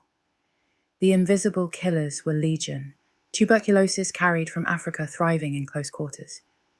Cave living malaria, dormant in sapiens. Blood activating in new hosts. Tapeworms evolved for our guts. Finding new homes. Each migrant brought a microscopic army. Their immune systems had learned to tolerate. But the cruelest killer. Love Denisova Cave revealed Denny, the 90-year-old girl with a Neanderthal mother and Denisovan father. Proof that human species weren't just meeting. They were mating. Every hybrid child was a disease vector, carrying pathogens between previously isolated populations. Sexually transmitted. Diseases were probably devastating. Harry Craftoft explains HPV, herpes, diseases that transmit through intimacy. Neanderthal groups were small, isolated. One infected individual could destroy an entire bloodline. Through normal mating patterns, Shanidar Cave. Neanderthals tell stories of care and catastrophe. Shanidar 1 survived multiple injuries that should have killed him. Evidence of medical knowledge and social support. But Shanidar 4, the famous flower burial, shows signs of chronic respiratory infection. They buried him with medicinal plants. It didn't help. Sapiens had advantages beyond immunity. Our larger social networks meant disease outbreaks, burned through populations, but left survivors Neanderthal groups of 10 to 20 individuals. One bad outbreak meant extinction. No herd immunity, no recovery population, just empty caves and orphan tools. We modeled disease spread in small populations, says Dr. G. Müller from Vienna, below 50. Individuals, one novel pathogen can cause complete collapse. Neanderthals lived below that threshold. Every new disease was potentially apocalyptic. The exchange wasn't one-sided. Sapiens acquired Neanderthal diseases too. We carry genetic evidence of ancient viral insertions from our cousins, but our populations were larger, more connected. What killed them immunized us. Their tragedy became our antibodies. Cave, sediments, tell the tale. Neanderthal occupation layers show steady accumulation. Centuries of continuous habitation. Then sapiens. Artifacts appear nearby, within archaeological moments. Neanderthal layers stop, not gradually, abruptly, like someone turned off a switch. People imagine warfare, genocide. Muller reflects. But the evidence suggests something quieter Neanderthals, vanishing from landscapes they'd owned for millennia. Fleeing an enemy they couldn't see, couldn't fight, couldn't understand. The last Neanderthal retreated to Gibraltar, the Iberian Peninsula's southern tip, isolated nowhere. Left to run, their final sites showed dietary stress, repeated infections, population collapse. They died, looking at Africa, where their invisible killers originated. Modern humans carry 1 to 2% Neanderthal DNA, mostly immune genes. We're walking memorials to the diseases that killed them. Every flu we survive. Every infection we fight. We use antibodies borrowed from the dead. Their extinction became our evolution. Disease shaped human history. More than any war, Hodcraft oft concludes, when sapiens met Neanderthals, Denisovans, others, we didn't need superior weapons. We carried weapons. They couldn't see microscopic munitions. Evolved in African rainforests, deployed in European caves. The Vindiger child's parents couldn't know their daughter died from interspecies. Contact couldn't know her fever came from neighbours. Not nature, they probably blamed themselves. Tried every remedy, prayed to. Whatever Neanderthals found sacred, modern parents recognise those feelings. The helplessness of watching children suffer from invisible threats. The desperate search for cures. The difference. We have antibiotics, vaccines, treatments, built on immune systems, strengthened by surviving what killed our cousins. Every medicine cabinet is a monument to extinct humans whose deaths taught our ancestors' bodies to fight. We didn't murder other human species. We infected them, and then we inherited their immune lessons. Written in DNA, the invisible war ended 40,000 years ago. We won by surviving what killed everyone else. The victory, conditions, written in antibodies. The prize, a planet cleaned of competition by creatures too small to see 300. Over years ago, Earth's thermostat broke. Not broken like needs. Repair broken like violently swinging between ice age and tropical paradise. Every few thousand years, marine isotope, stage 9, was climate chaos. Incarnate, and every human species was along for the ride. Imagine New York having Bangkok's climate, then Greenland's, then back to Bangkok's within a single lifetime, describes Dr. Peter Clark from Oregon, state sea levels. Yo-yoing 20 minute forests, becoming tundra. Becoming forests, we think climate change is unprecedented. Our ancestors lived it on, fast forward. Greenland ice cores tell the story in frozen detail. Temperatures swinging 10 degrees, in decades. Methane levels revealing tropical wetlands, where permafrost exists today. Dust layers showing Sahara's deserts, where Amazonica rainforests had thrived. Earth wasn't gradually changing. It was having seizures for Homo heidelbergensis in Europe. This meant their reliable hunting ground transformed unpredictably one generation's mammoths. Steppe became the next generation's deciduous forest prey. Species appeared and vanished like seasonal decorations. Imagine planning survival when your ecosystem had a D. Heidelberg site show frantic adaptation notes. Dr. Katerina Havati from Tübingen Tool Types, changing rapidly. Diet, shifting from Megapora to rabbits to shellfish. They were evolutionary. Jazz musicians improvising survival in real time. Neanderthals responded by becoming climate specialists. Their bodies, short muscular, with large noses, for warming air, were built for cold, when Europe froze. They thrived when it warmed. They retreated to mountain refugia, waiting for winter's return. Climate refugees, before climate was political. But Denisovans played three-dimensional.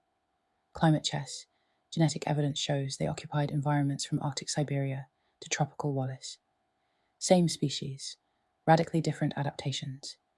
Their DNA gifted Tibetans, high altitude genes, and Melanesians, tropical disease, resistance.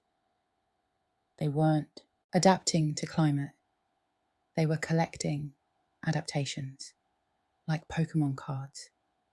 Denis, broke the rules. Havati admits one species shouldn't span such ecological diversity. It's like finding polar bears in the Amazon, except it worked for 200 years. Then there's Homo sapiens. We emerged during peak climate chaos in Africa, where the swings were wildest. East Africa's lakes filled and emptied like broken bathtubs. The Sahara greened and died. Repeatedly, our birthplace was climate ground. 0. Sapiens evolved, weird because of climate instability. Explains Dr. Rick Potot from the Smithsonian Big Brains. Yes, but also incredible behavioral flexibility. We didn't adapt to any specific environment. We adapted to adaptation itself. The evidence is our physiology, sweating rare in mammals. Let us hunt during heat that immobilize prey. Subcutaneous fat distribution allowed both insulation and cooling. Our metabolism could switch from carbs to fat to proteins. Without specialized guts, we were the Swiss Army knives of human species. Lake Malawi's sediment cores reveal the cost. Mega droughts lasting centuries. Population bottlenecks where humanity nearly went extinct. One genetic study suggests all humans descend from maybe 10 individuals who survived a catastrophic drought 70,000 years ago. We're all cousins of catastrophe survivors. Climate selected for culture. Potots emphasizes physical adaptations. Take generations. Cultural adaptations. Take conversations when climate changed faster than genes could follow. Only species that could change behavior.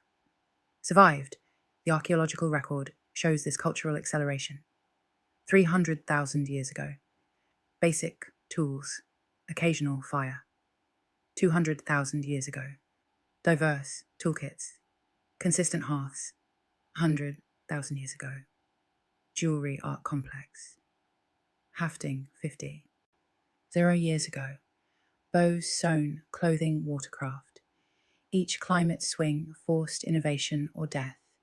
But perhaps climate's cruelest joke was making everywhere uninhabitable. Sometimes Europe's perfect hunting grounds became barren. Ice Africa's lush lakes became salt flats. Asia's steppes became flooded plains.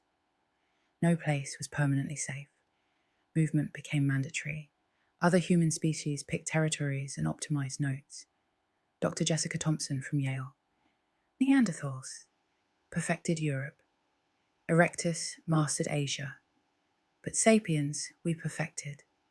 Leaving our superpower wasn't adapting to place, but abandoning places. The last climate laugh came 40 years ago, a brief, warm spell. The companion ignimbrite super eruption triggered. Volcanic winter temperatures crashed globally. Neanderthals is already stressed, couldn't adapt fast enough. Denis' sons vanished from the record. Only hypermobile sapiens survived by running to wherever was least catastrophic. Modern humans complain about seasonal allergies and need 3 weather apps to plan weekends. Our ancestors navigated climate change that would break computer models. They didn't have meteorology. They had memory, mobility, and the ability to change everything. When everything changed, we won the human race because we refused to pick a lane. Thompson concludes, every other species specialized for specific climates. We specialized in having no specialization, champions of inconsistency in an inconsistent world. 300,000 years later, we've temporarily stabilized climate with technology, air conditioning, heating, irrigation. We've paused the roller coaster our ancestors rode for millennia. But the pause is artificial. The climate's nature hasn't changed, only our ability to ignore. It has, when that ability fails. And physics suggests us it will. We'll rediscover what our ancestors knew. Climate isn't scenery. It's the director. And it's been planning plot twists for 300,000 years.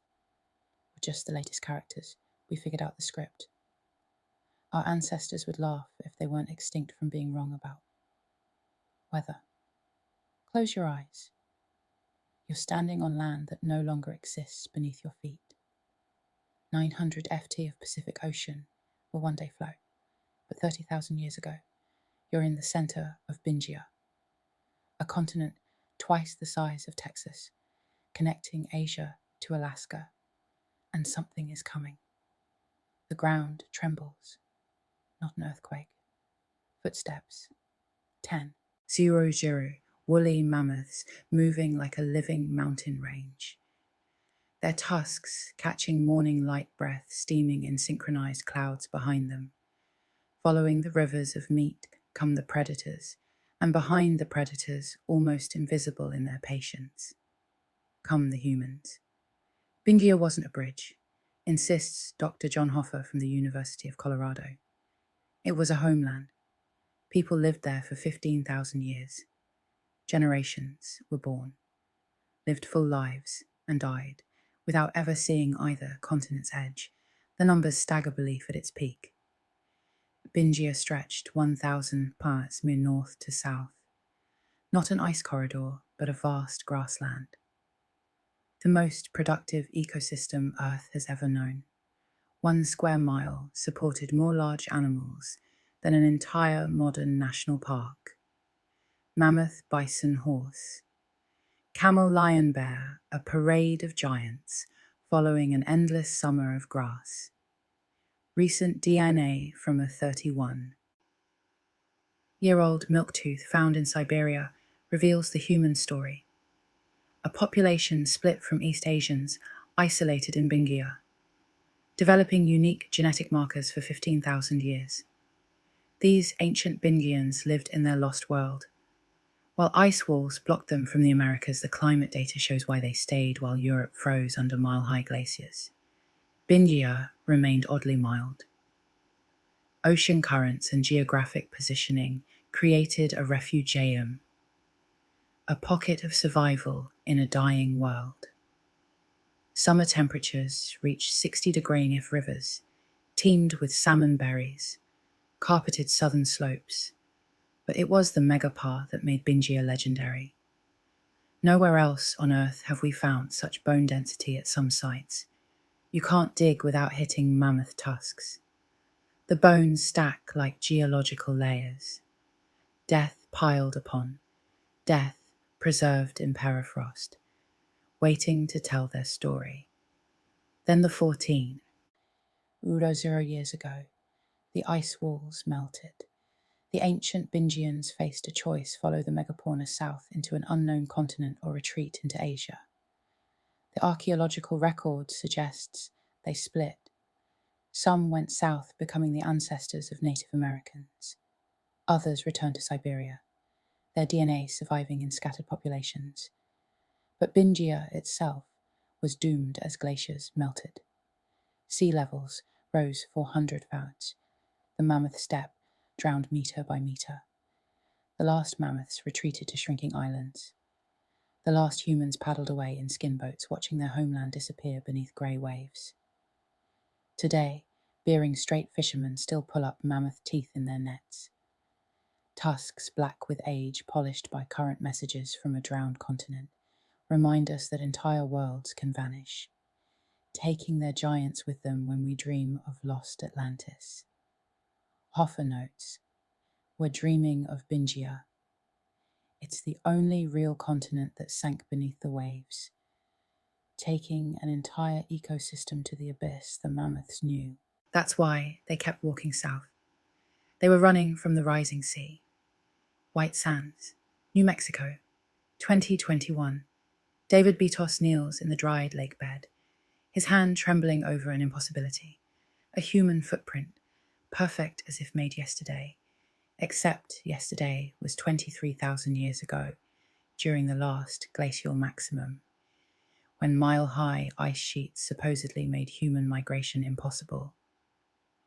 The footprint belongs to a teenager walking at 3, 8 minutes, carrying a toddler on their hip. You can see where they shifted the child's weight, where they stopped to rest, where the toddler was put down and picked up again. A moment of parenting, frozen in stone that shatters everything. We thought we knew. This changes the entire story of human arrival in the Americas. Whispers Dr. Matthew Bennett, staring at tracks that shouldn't exist. These people were here during the worst of the Ice Age, living alongside creatures we thought they never met. The trackway tells a thriller. Human prints cross mammoth tracks. A giant ground sloth's prints overlap the human trail. Then veer sharply. It caught the human scent. Most shocking, the humans were barefoot in an environment where one mistake meant death. They walked unprotected among giants. But White Sands is just the latest bombshell in San Diego. The Cerruti Mastodon site dates to 130. 0 years ago. Archaeologist Tom Deere points to spiral fractures on mastodon bones, breaks that only happen on fresh bone beside them, cobblestones showing percussion marks. Someone was here, smashing bones for marrow when Neanderthals still ruled Europe. The establishment erupted impossible contamination, misinterpretation. But 3 different dating methods confirmed the age. The stones came from 30 kilometers away. The wear patterns match experimental replication. If it's not human activity, nobody can explain what it is in Mexico's Chiquihuit cave. 2000. Stone artifacts date back 33,000 years in Brazil's Serra Dea Capivara, painted cave. Art might be 50. 000 years old, each discovery pushes human arrival deeper into impossible time. We've been looking in the wrong places, admits archaeologist Cyprian Ardelin. We assumed humans walked here. What if they sailed? The coastal migration theory is gaining momentum. Sea levels were 400 after lower. A chain of islands dotted the Pacific coast. Kelp forests created a marine highway, rich in seals, fish and shellfish. You could boat from Japan to Chile without losing sight of land. But if humans were here 100 Eurasia plus years ago, where are the bodies, the tools, DNA? The answer might be underwater, rising, seas, drowned the coastal routes. These ancient mariners would have followed their camps. Their bones, their entire story lies beneath 400 ft of Pacific Ocean. Native American oral histories suddenly seem less mythical. The Tlingit speak of escaping floods that came up to the mountains. The Haida describe ice walls reaching to the sky. The yurts tell of ancestors arriving when the world was different. Indigenous peoples have been telling us they've always been here. Notes. Archaeologist Plet Steves. Maybe it's time we listened. The White Sands. Teenager didn't know they were making history. They were just carrying a child through dangerous territory, probably gathering food, probably scared their footprints, accidentally created evidence that would 23 Hero years later, rewrite textbooks, one small step for a prehistoric parent, one giant leap for American archaeology. The subway worker's headlamp catches something white in the tunnel wall. Bone, massive bone. 1991, beneath Dykeman Street, they've just uncovered Manhattan's deepest secret. A mastodon tusk, gleaming like buried ivory, in the exact spot where the A train now rumbles. Welcome to Ice Age New York, where your morning commute crosses ancient killing grounds. Picture Broadway 20,000 years ago, where taxis now honk, mastodons, trumpeted, 11 feet tall, 10. Buzero, defending calves from dire wolf packs. The Harlem River, a glacial meltwater torrent where giant beavers built dams. You could walk across Central Park, a spruce forest where 12-foot tall ground sloths stripped bark with claws. Like scythes, Manhattan was Megapora Central. Explains Dr. Sidney Horenstein, urban geologist. The variety of species here rivaled Africa's Serengeti, just bigger. Everything was bigger. The evidence hides beneath skyscrapers. In 1858, workers digging the Harlem Canal hit a complete mastodon skeleton. 1925, Inwood apartment construction uncovered. Another, the Cohoes. Mastodon, found near Albany, stood 10 feet tall with tusks like curved telephone poles. Carbon dating 13,000 years old. Cause of death, humans. But mastodons were the gentle giants, the real monsters. Cave, bears denning where Wall Street. Now trades, saber-tooth, dead cats, ambushing prey where time, square now glitters, and the giant, short-faced, bear one. 500 lb of muscle and rage, fast as a horse, tall as your ceiling.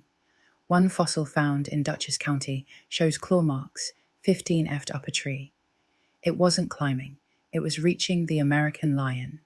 Ruled this concrete jungle before concrete existed, Panthera atrox, 25% larger than African lions, hunting in coordinated prides. Their roars echoed off the Palisades. They cached kills in caves beneath modern Manhattan, their tooth marks still visible on 20-year-old bones. Every New York construction project is a dice roll. Notes paleontologist Carl Malling. We might find a subway tunnel or a saber-tooth den. Usually it's both the Hudson River. Told time in corpses. Spring floods washed mammoth carcasses downstream, creating bone jams where predators gathered. One site near Yonkers contained remains of 17 different Megapora species. In a single layer, a snapshot of death from when New York City was wilder than any Hollywood movie. Then came the humans. Clovis points.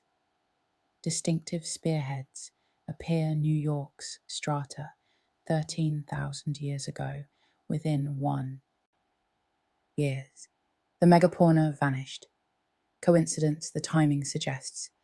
Otherwise, these first New Yorkers were armed, organized and hungry, but they faced competition. Dire wolves, hunted in packs of 30, using relay tactics to exhaust mammoth herds. Short-faced bears claimed entire territories, marking boundaries with claw marks still visible on surviving rock faces. The first human New Yorkers weren't colonizing empty land. They were invading occupied territory. One human skull fragment from Pearl Bay shows healing from massive trauma, likely a glancing blow from a cave bear. They survived. Somehow early New Yorkers were as tough as their modern descendants claim to be. When you walk Manhattan streets mailing muses, you're following mammoth trails. They carve the easiest routes through glacial terrain. Broadway follows an ancient game trail. So does the Boston Post Road. We still use their commute. The city that never sleeps was built on the bones of giants who slept forever. Every skyscraper stands on their graves. Denisova Cave, Siberia, 2018. The bone fragment is tiny, smaller than a penny, but when geneticist Vivian Sloan sees the DNA results, she checks them 3 times, then calls her supervisor, then sits in stunned silence. The bone belongs to a teenage girl who died 90,000 years ago. Her mother was Neanderthal. Her father was Denisovan. She is Denny. The only first-generation hybrid ever found proof that different human species didn't just meet, they fell in love. The odds of finding this individual were astronomical. Sloan explains, still amazed. It's like finding a needle in a haystack, then discovering the needle is made of gold. But Denny was just the beginning. December 2024 brought revolutionary discoveries that rewrote the entire interbreeding timeline. New analysis of ancient genomes pinpointed the Neanderthal Homo sapiens mixing to exactly 47,000 years ago, lasting 7 years. Not brief encounters, but sustained relationships across millennia. Picture the scene. A Neanderthal woman in prehistoric Croatia meets a Homo sapiens man. He's taller, slimmer, with a strange, rounded skull. She's shorter, stronger, with a body built for Ice Age survival. They don't share a language. Their cultures are alien. Yet something sparks. 9 months later, a child is born, carrying both lineages. The child's descendants include everyone reading this, whose ancestors left Africa. Every non-African alive today carries the genetic signature of these ancient love affairs, reveals population geneticist Fernando Remo. We're all products of prehistoric romance. The evidence shows this wasn't rare in the Oasis cave in Romania a 40.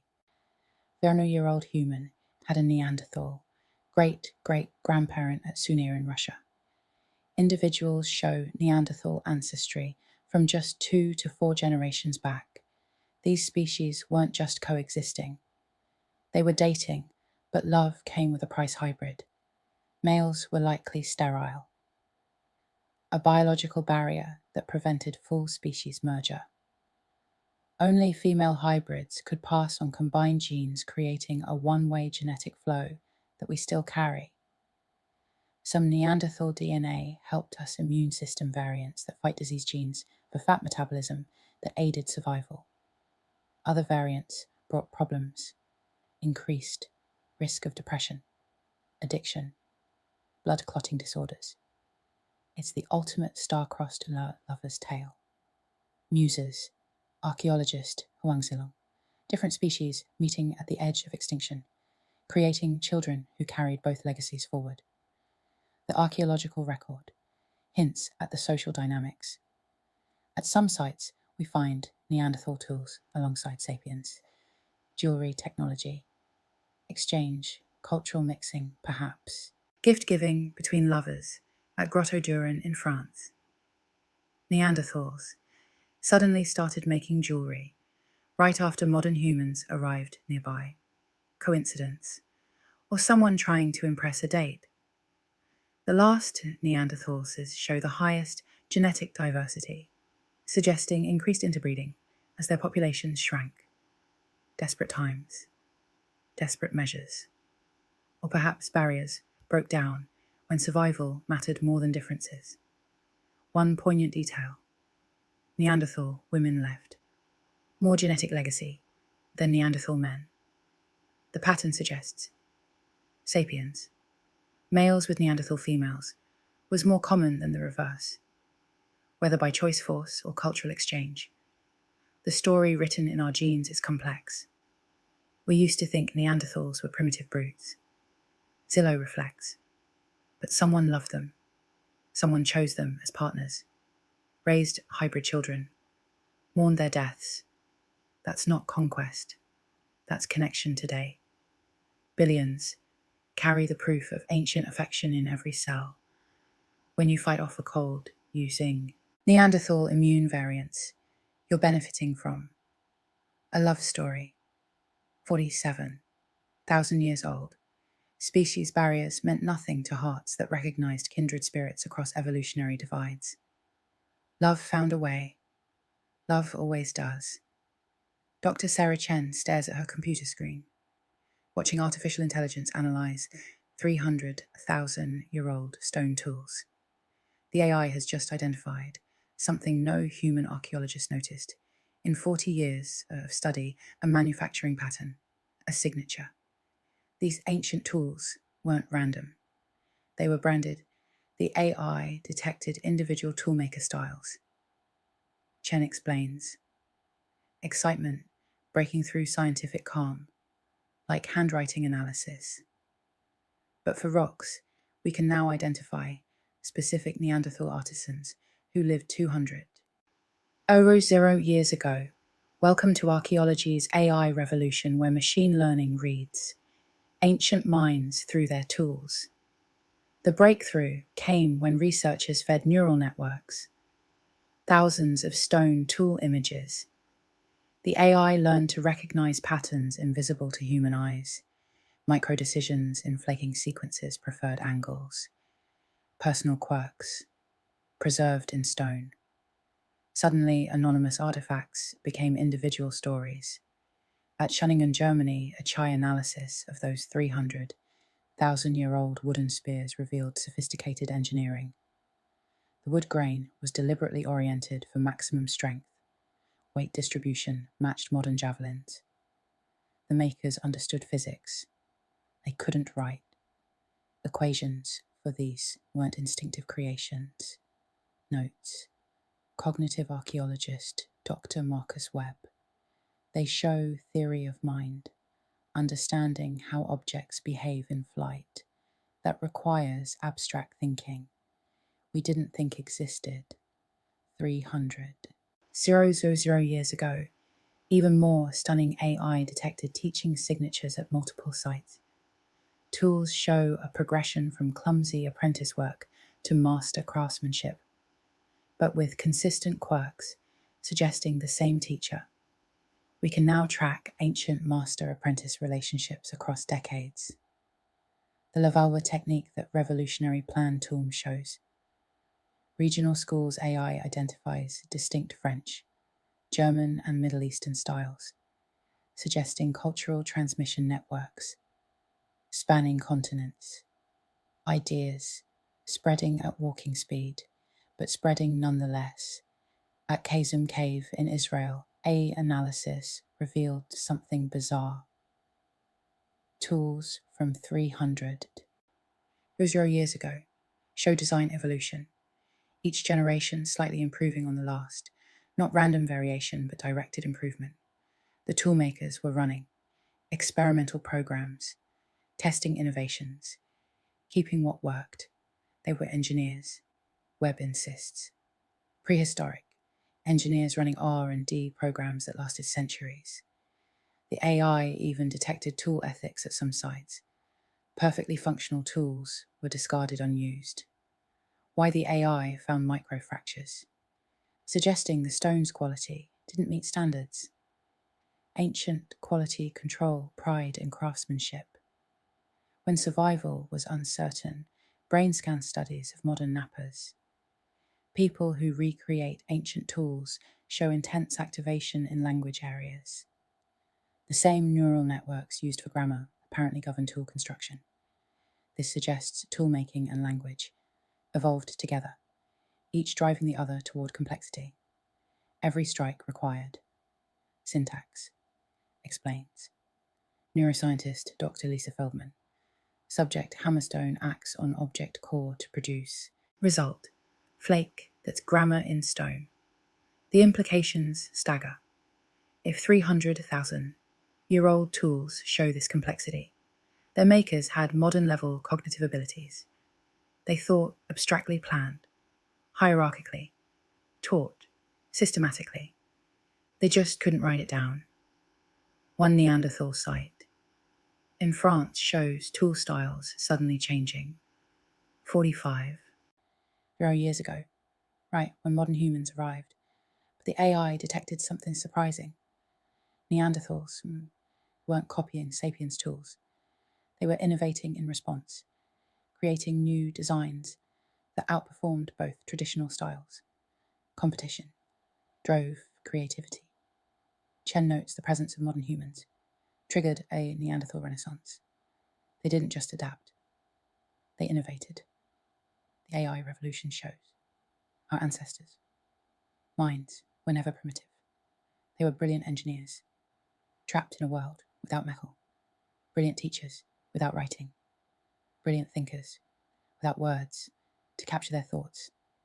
Their tools weren't just rocks, they were crystallized intelligence, fossilized thoughts, ancient minds reaching across 300,000 years to touch ours, and AI is finally letting us touch back. Madagascar too. Several years ago, a child points at the forest edge screaming, "The ground is moving. No, something on the ground is moving, something impossible." A bird tall as 3 men stacked, striding on legs like tree trunks. The elephant bird, 10 f tall. Xunlon's LB, Earth's largest bird, meeting Earth's newest predator, humans, within 1,000 years. They're gone. An entire branch of evolution erased. The pattern is global, predictable, and horrifying. Humans arrive. Megafauna die. Every single time. It's the most consistent pattern in archaeology, admits Dr. Paul Martin, father of the overkill hypothesis. Follow human footprints around the globe. Within 1,000 years, the giants vanish. Australia, Americas, Madagascar, even tiny islands. The equation is simple: humans plus Megafauna equals extinction. The numbers don't lie. Australia, 46,000 years ago, humans land, and within 10,000 years, 90% of large animals extinct.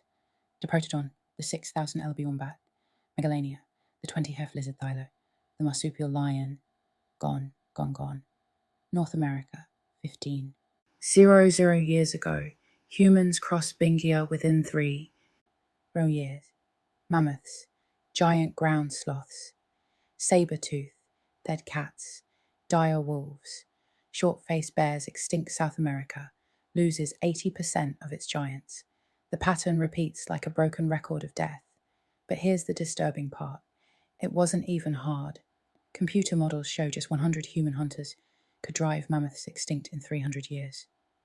Not through massive slaughter, just by killing 1 mammoth per hunter per year. That's it. Large animals reproduce slowly, kill just 2% annually, and mathematical extinction becomes inevitable.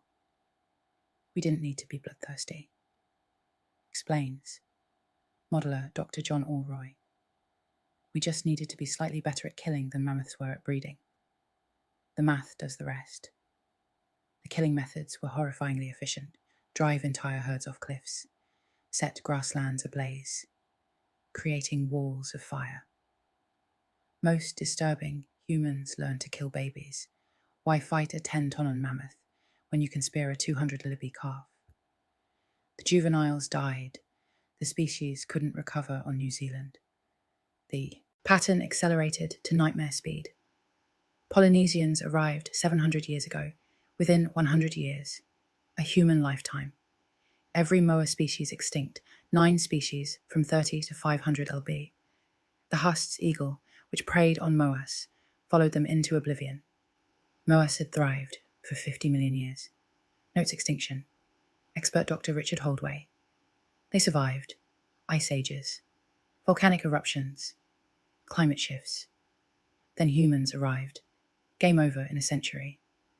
The evidence is written in charcoal. Wherever humans went, fire followed. Australia's fire record shows a massive spike when humans arrived. Rainforests that hadn't burned in 100 years suddenly ablaze. The giants couldn't adapt to modified landscapes. Some fought back. Cave bear skeletons show human spear wounds, but also human skeletons showing cave. Bear trauma. Mammoths learned to avoid human scent. Island species fled to mountaintops. It didn't matter. We followed. We always followed. The saddest evidence comes from dung mammoth. Dung disappears from sediment cores within centuries of human arrival. But here's the heartbreak. Pollen records show the plants. Mammoths thrived after their extinction. The ecosystem could still support them. Only one variable had changed.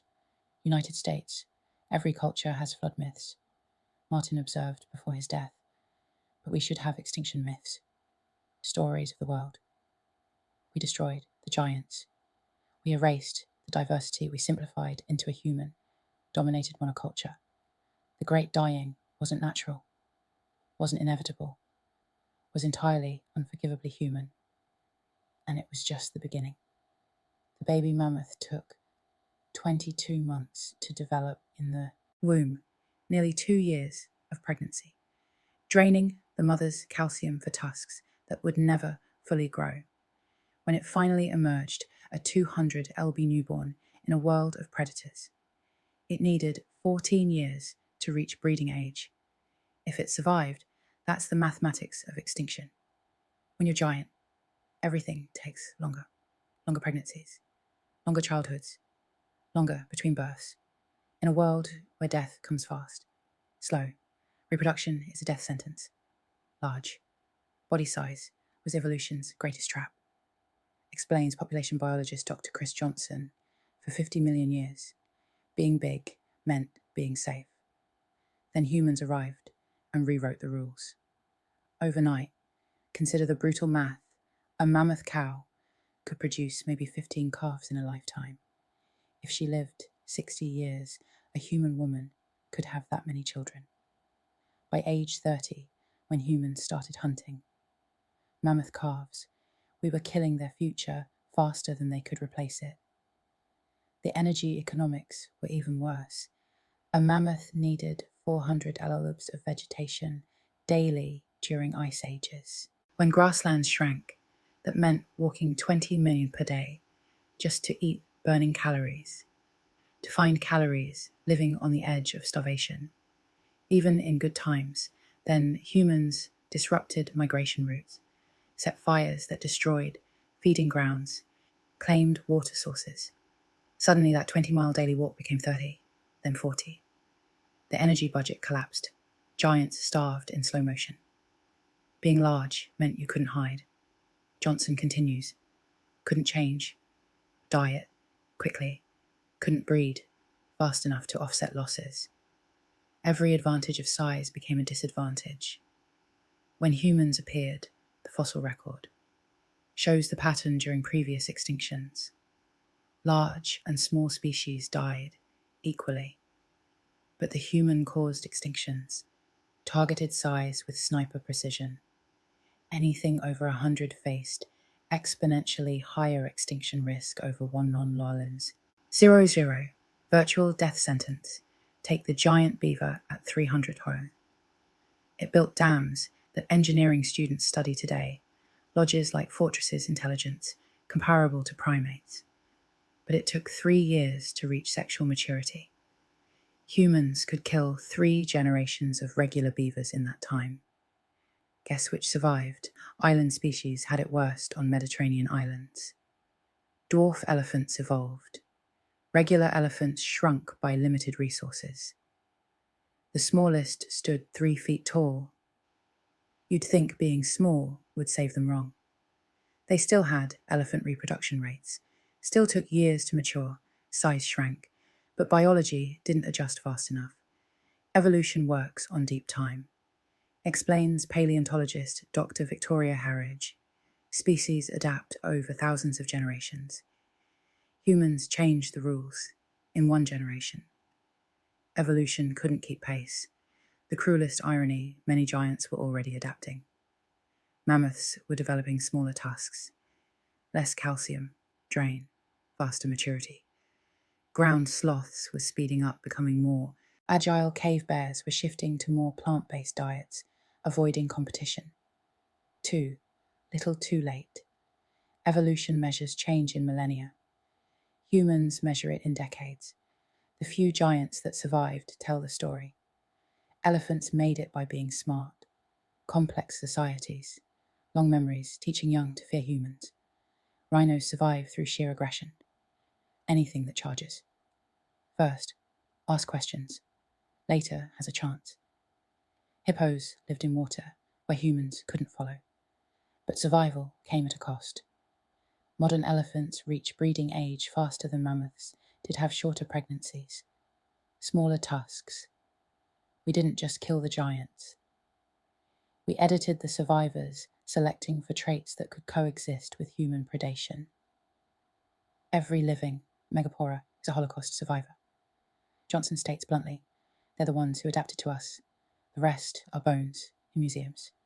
Size once meant safety, strength, dominance. Humans made it mean death, and we're still making that true, one elephant at a time. Gibraltar, 28. 000 years ago. She doesn't know she's the last. How could she? Her kind have owned this rock for 200. 0 years, the sea provides the cave's shelter.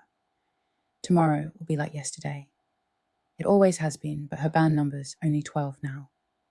3 adult females, 2 males, 7 children. None thriving. They haven't seen others of their kind in 5 winters. The smoke from their fires draws no visitors.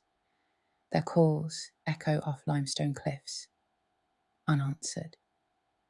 Dr. Clive Finland stands in Gorham's cave, reading her story in sediment layers.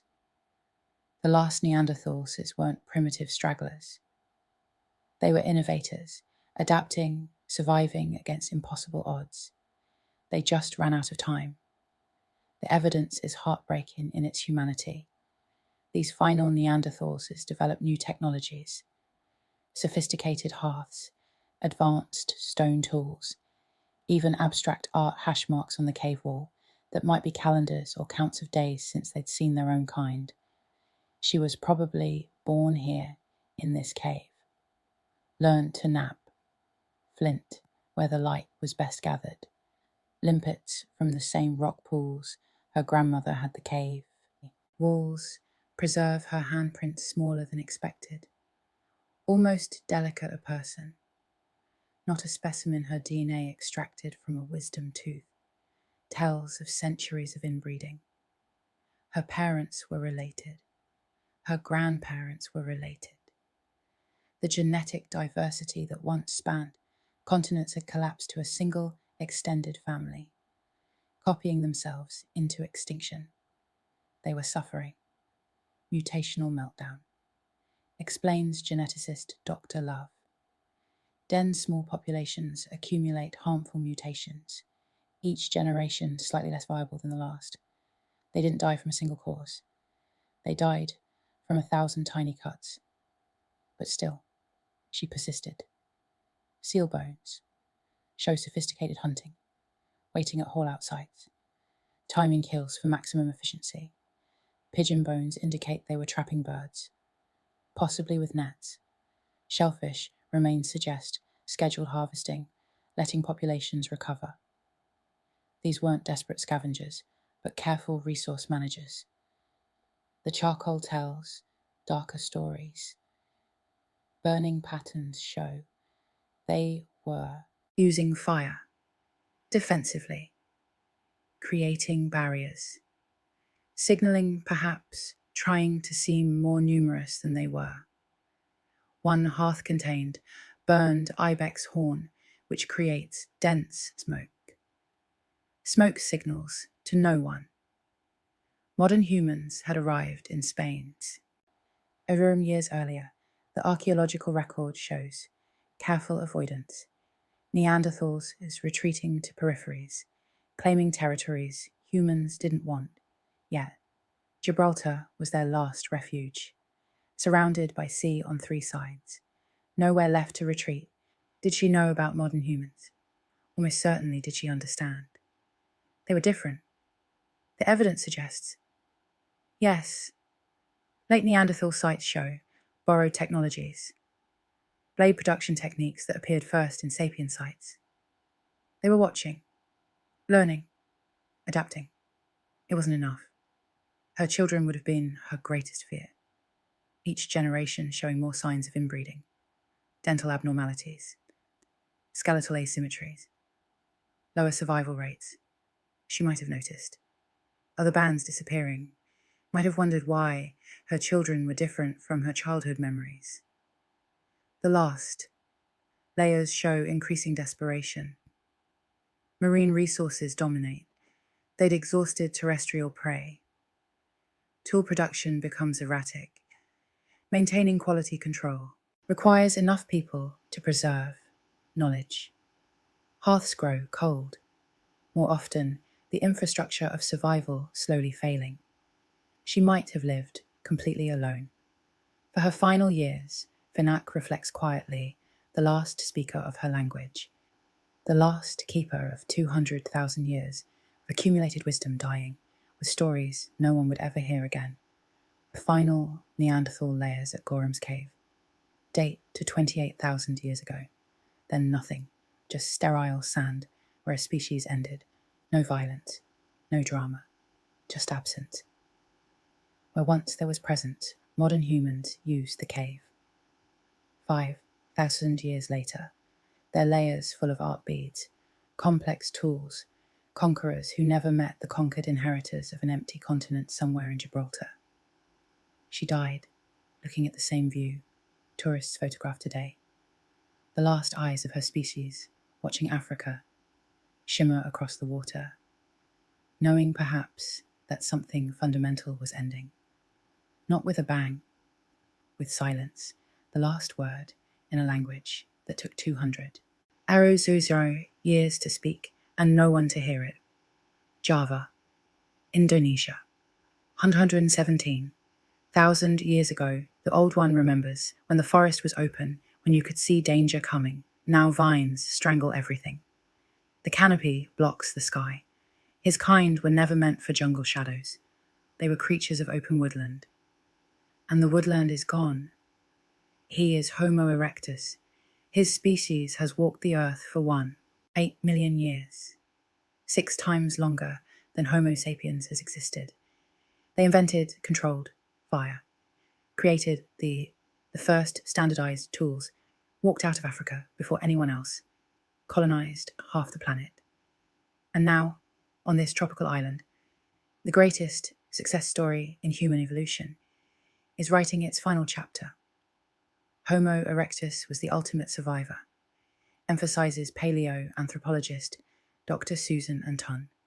They weathered ice ages, volcanic winters, predators. We can't imagine for them to go extinct required something extraordinary, that something was climate change, but not the kind they'd survived before.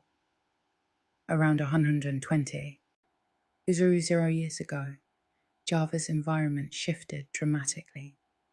Open woodlands transformed into dense rainforest for a species adapted to long-distance walking and persistence hunting in open terrain. It was like dropping a dolphin in a desert. The final Erectus fossils from Gandong tell of desperate adaptation, cranial capacity slightly increased, perhaps selection for intelligence in challenging times, toothwear showing dietary shifts to rainforest resources.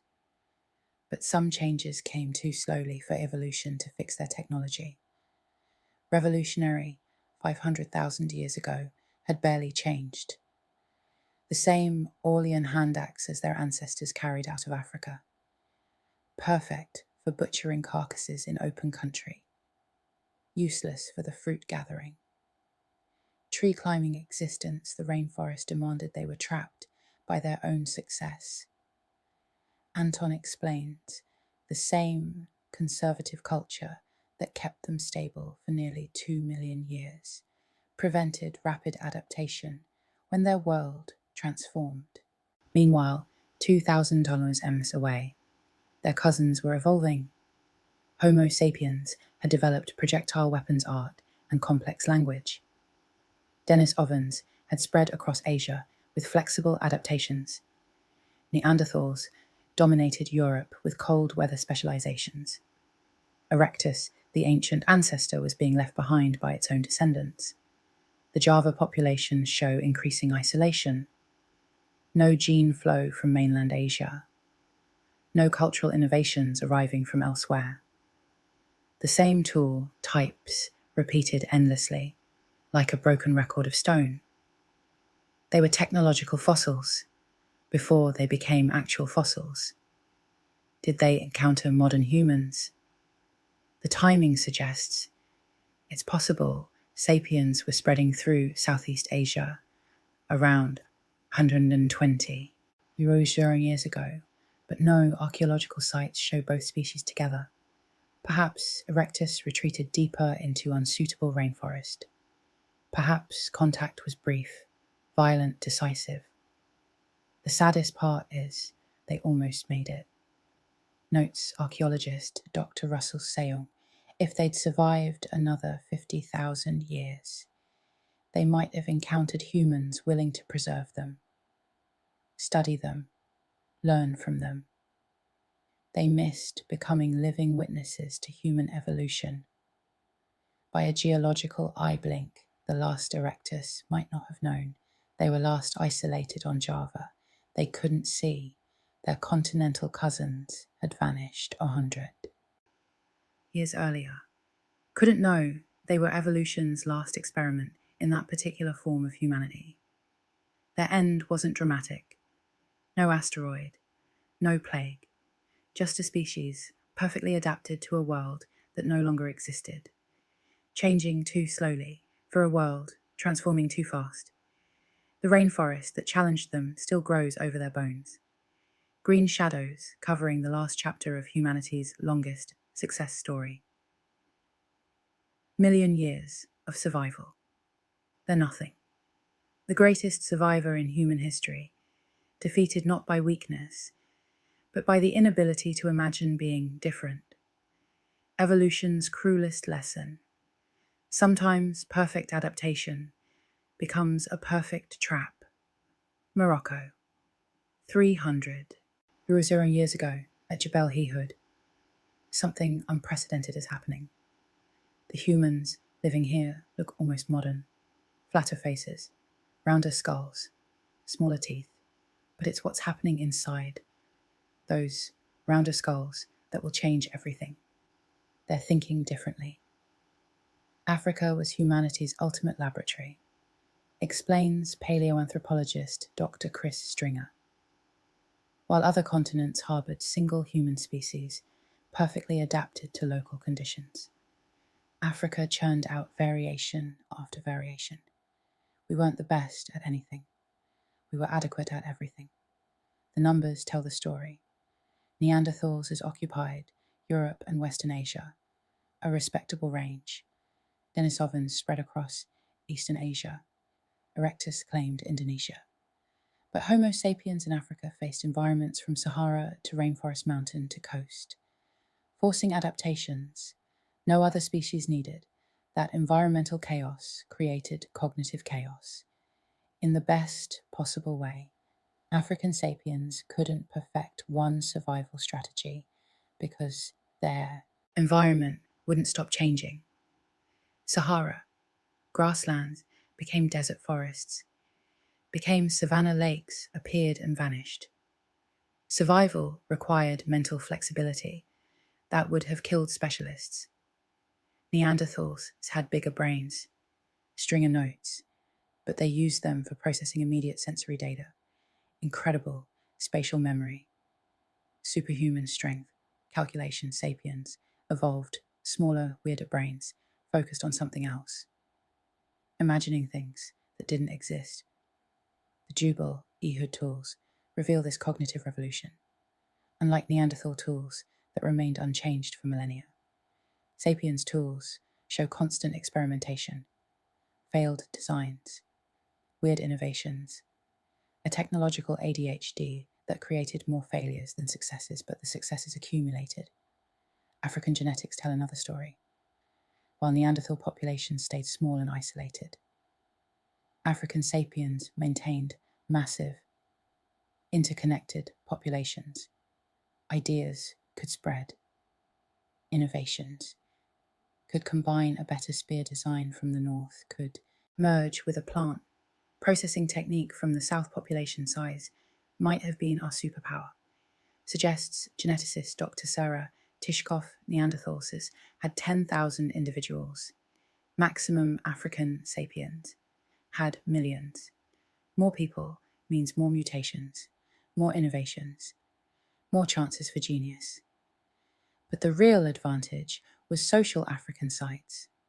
Show evidence of symbolic behaviour. Ochre use, beads, possible art, 100. Years before such things appeared elsewhere. These weren't just decorations. They were social signals, group identifiers, ways to recognise allies and enemies. At distance language, likely evolved here too. The diversity of African environments demanded complex communication. You can't persistence hunt without coordinating. Can't gather efficiently without sharing information. Can't survive seasonal variations without planning every challenge. Drove communication, complexity.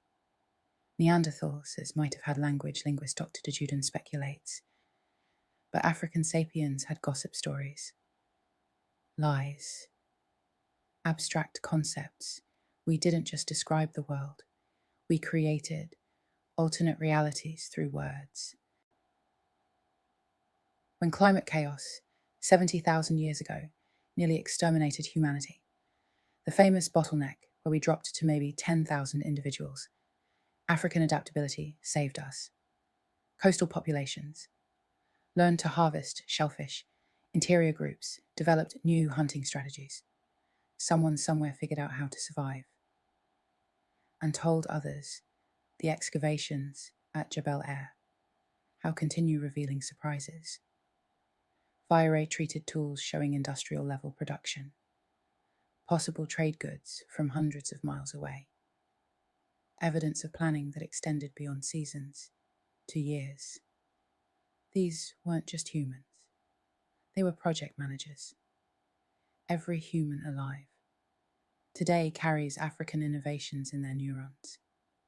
Stringer concludes the cognitive toolkit that conquered the planet was forged in African chaos. We didn't evolve to dominate. We evolved to adapt, and adaptation, it turns out, dominates everything. 300. Over 0 years ago, in a Moroccan cave, the future was being born, not in muscle or brain size, but in mental flexibility, the ability to imagine tomorrow differently than today. Every other human species perfected their present.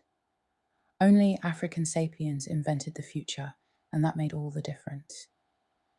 The skeleton shouldn't exist, half buried in Ukrainian permafrost. The mammoth shows damage that makes forensic investigators queasy, not our random butchery surgical dismemberment.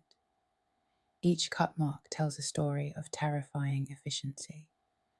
Someone, 15, 0 years ago, understood anatomy better than some modern butchers. This wasn't survival hunting whispers. Dr. Ulena Kemen examining cuts that sectioned the mammoth at every joint. This was industrial processing. They had a system. Welcome to prehistoric CSI, where every bone tells a murder story. The forensic revolution in archaeology began when scientists started treating dig sites like crime scenes. Suddenly, tooth marks revealed killer identities. Blood residue on stone tools exposed 20s.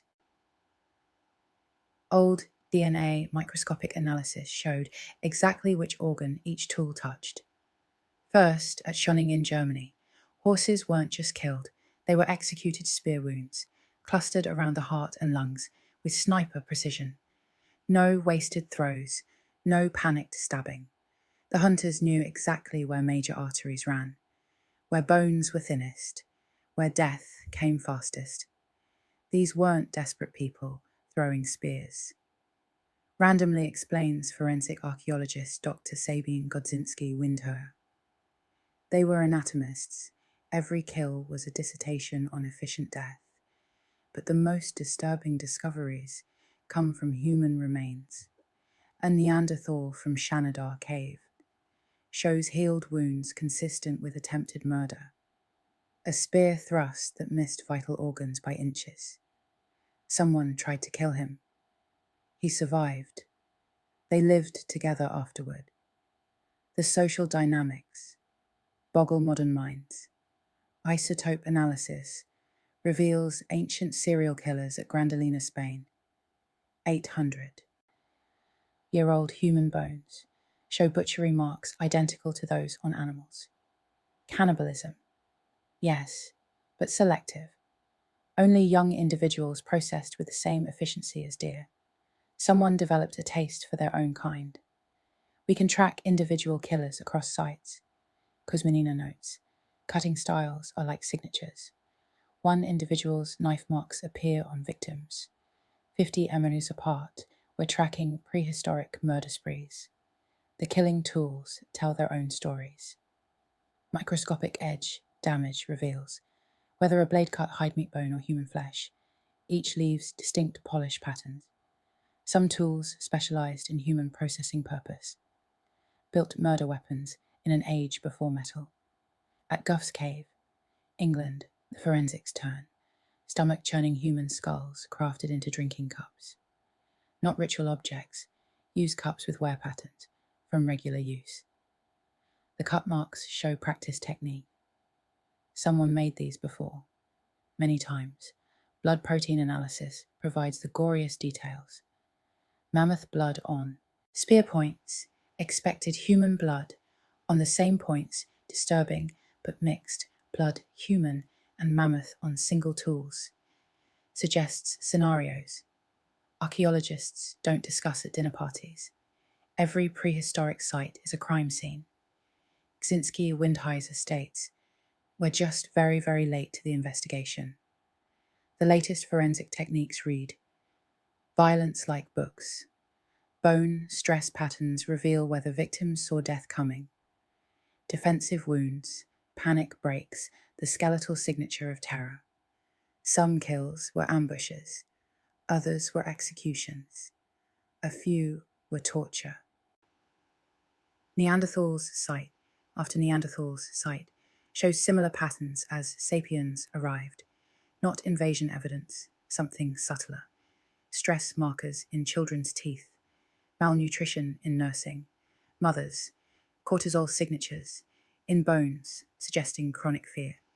They weren't killed quickly, they were terrorized. Slowly, the forensic evidence forces. Uncomfortable questions. Were our ancestors heroes or monsters? Survivors or murderers? The answer, written in blood and bone across 300 years, is simple. Yes, every skeleton in every museum is evidence. Every tool is a potential weapon. Every ancient human was both predator and prey killer, and victim detective and criminal in prehistory's longest murder mystery. We're not investigating ancient history. We're investigating ancient crimes. And the statute of limitations never expires on genocide. The hyenas arrived first, as they always did. Drawn by the copper scent of blood, they circled the mammoth carcass, waiting for the hunters to finish. But these humans weren't leaving. They'd built fires around. The kill posted, guards turned the carcass into a fortress. The message was clear. This meat is ours. All of it. Welcome to the Pleistocene economy, where calories were currency and violence was venture capital. Every carcass was a battlefield. Explains Dr. Manuel Dominguez Rodrigo, who studies ancient competition. Humans didn't just fight animals. We fought everything that wanted what we had. The evidence is written in tooth. Marks hyena bites, overlapping human. Cut marks, saber-tooth punctures on human gnawed bones. Bear claws scarring human tool marks. Layer after layer of damage. Each species trying to claim what others killed. Prehistoric crime scenes where everyone was guilty at Oldie Gorge. The competition fossilized in real time. A single elephant skeleton shows the sequence humans struck first, taking prime cuts. Lions moved in crushing bones. Humans couldn't. Hyenas followed, scouring scraps. Vultures picked remnants. Each species had minutes, maybe hours, before the next competitor arrived. But humans changed the game. We didn't just compete. We monopolized. Fire was our first monopoly tool. Dominguez Rodrigo notes other predators feared it. We could hold a carcass indefinitely, extracting every calorie while competitors watched helplessly. The bone. Evidence shows escalating warfare. Early sites display sharing. Different species feeding peacefully in sequence. Later sites show violence. Hyena skulls crushed by human tools. Wolf bones in defensive positions around human camps. We weren't just competing, we were eliminating competition cave sites. Tell the darker stories. Denisova caves. Layered occupation. Neanderthals. Denisovans. Sapiens. Cave. Bears. Hyenas. Show species constantly evicting each other. Prime real estate changed hands. Violently, the walls scarred with claw marks. Tool marks. Desperation. Mark's caves were prehistoric. Manhattan apartments. Jokes. Archaeologist Dr. Benny Viola. Everyone wanted them. Nobody wanted to share. Eviction meant death. The competition shaped our evolution. Humans developed throwing spears, partly to defend carcasses from distance. Cooperative hunting meant overwhelming force at kill sites. Language allowed coordinating defense strategies. Every human innovation was partly anti-competition technology. But the strangest evidence comes from processed bones. Themselves, cut mark analysis shows humans often took the worst parts, organs, marrow brains, leaving muscle meat for scavengers. Were we avoiding conflict, or did we discover nutrients? Others missed. Humans became marrow specialists because it was the only niche available, suggests Dr. Jessica Thompson. Lions took meat, hyenas, crushed bones. We invented tools to access what nobody else could. Competition drove innovation. The bone wars intensified as humans improved. By 50. Zeros wrote years ago, sites show complete carcass processing. Nothing left for competitors. Bones burned for fuel after marrow extraction hides, taken for clothing. Tendons for rope. We weren't just feeding, we were strip mining corpses. Other species adapted or died. European cave bears competing for shelters when extinct hyenas. Outco competed for carcasses shrank in size and range. Wolves learned to follow humans, eventually becoming dogs. Submit or starve. Those were the options.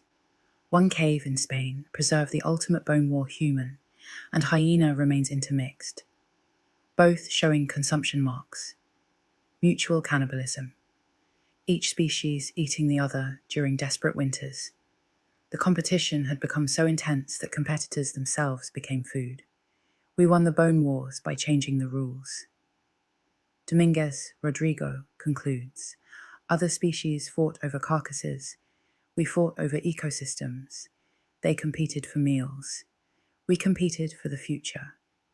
Today's humans buy packaged meat, oblivious to the 300-year war that made it possible. Every supermarket represents victory in a competition that killed entire species. We don't fight hyenas for carcasses anymore. We killed all the hyenas. The bone wars are over. We won by ensuring there was nobody left to fight. Monopoly achieved. The tiny handprints barely span 3, imperfectly preserved on Ruffiniac. Cave ceiling. 13. Very years old. A toddler held aloft by adults, pressing paint-covered palms against stone. The same ritual modern parents perform with kindergarten art projects. Except this kindergarten had cave bears for classmates and mammoths for playground equipment. Paleolithic childhood was simultaneously harder and more magical than anything we can imagine. Reflects Dr. April Norwell, who studies prehistoric children. These kids played next to dire wolves and painted beside adults creating humanity's first masterpieces, the evidence of ancient childhood hides in surprising places, miniature tools too small for adult hands, botched flint knapping, showing learning curves, tooth marks on bone, tools where teething babies gnawed every prehistoric site was also a nursery at Songhua, Russia. The 28,000-year-old burial breaks hearts across millennia. 2 children aged 10 and 13 buried head to head, covered in 10,000 mammoth ivory beads, each requiring an hour to make someone spent 10. The Uvuyuru hours, over a year of continuous work, creating their burial goods. The love is palpable. These weren't disposable offspring. Now emphasizes the investment in these burials. Shows children were treasured beyond measure. But childhood was brief, tooth analysis shows. Weaning by age 3 earlier than modern hunter-gatherers. By 5 children contributed labour, tiny fingerprints on pottery. Child's as grinding stones, miniature spears that weren't toys, but training tools. The dangers were unimaginable. A child's skull from Kapse, cave who shows, healed, cave, bare claw marks. Somehow, a toddler survived, a cave bear attack. Someone fought off, a 500 labi predator to save a child. The healing shows months of care afterward.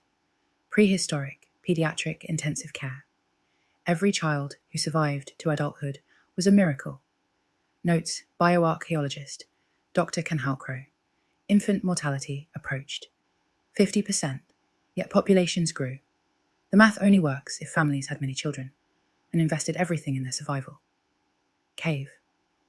Art reveals playful childhoods, despite dangers at Rufinak, children's finger flutings, designs traced in soft clay, intermingle with adult mammoth paintings, kids given space to create alongside masters in Spain.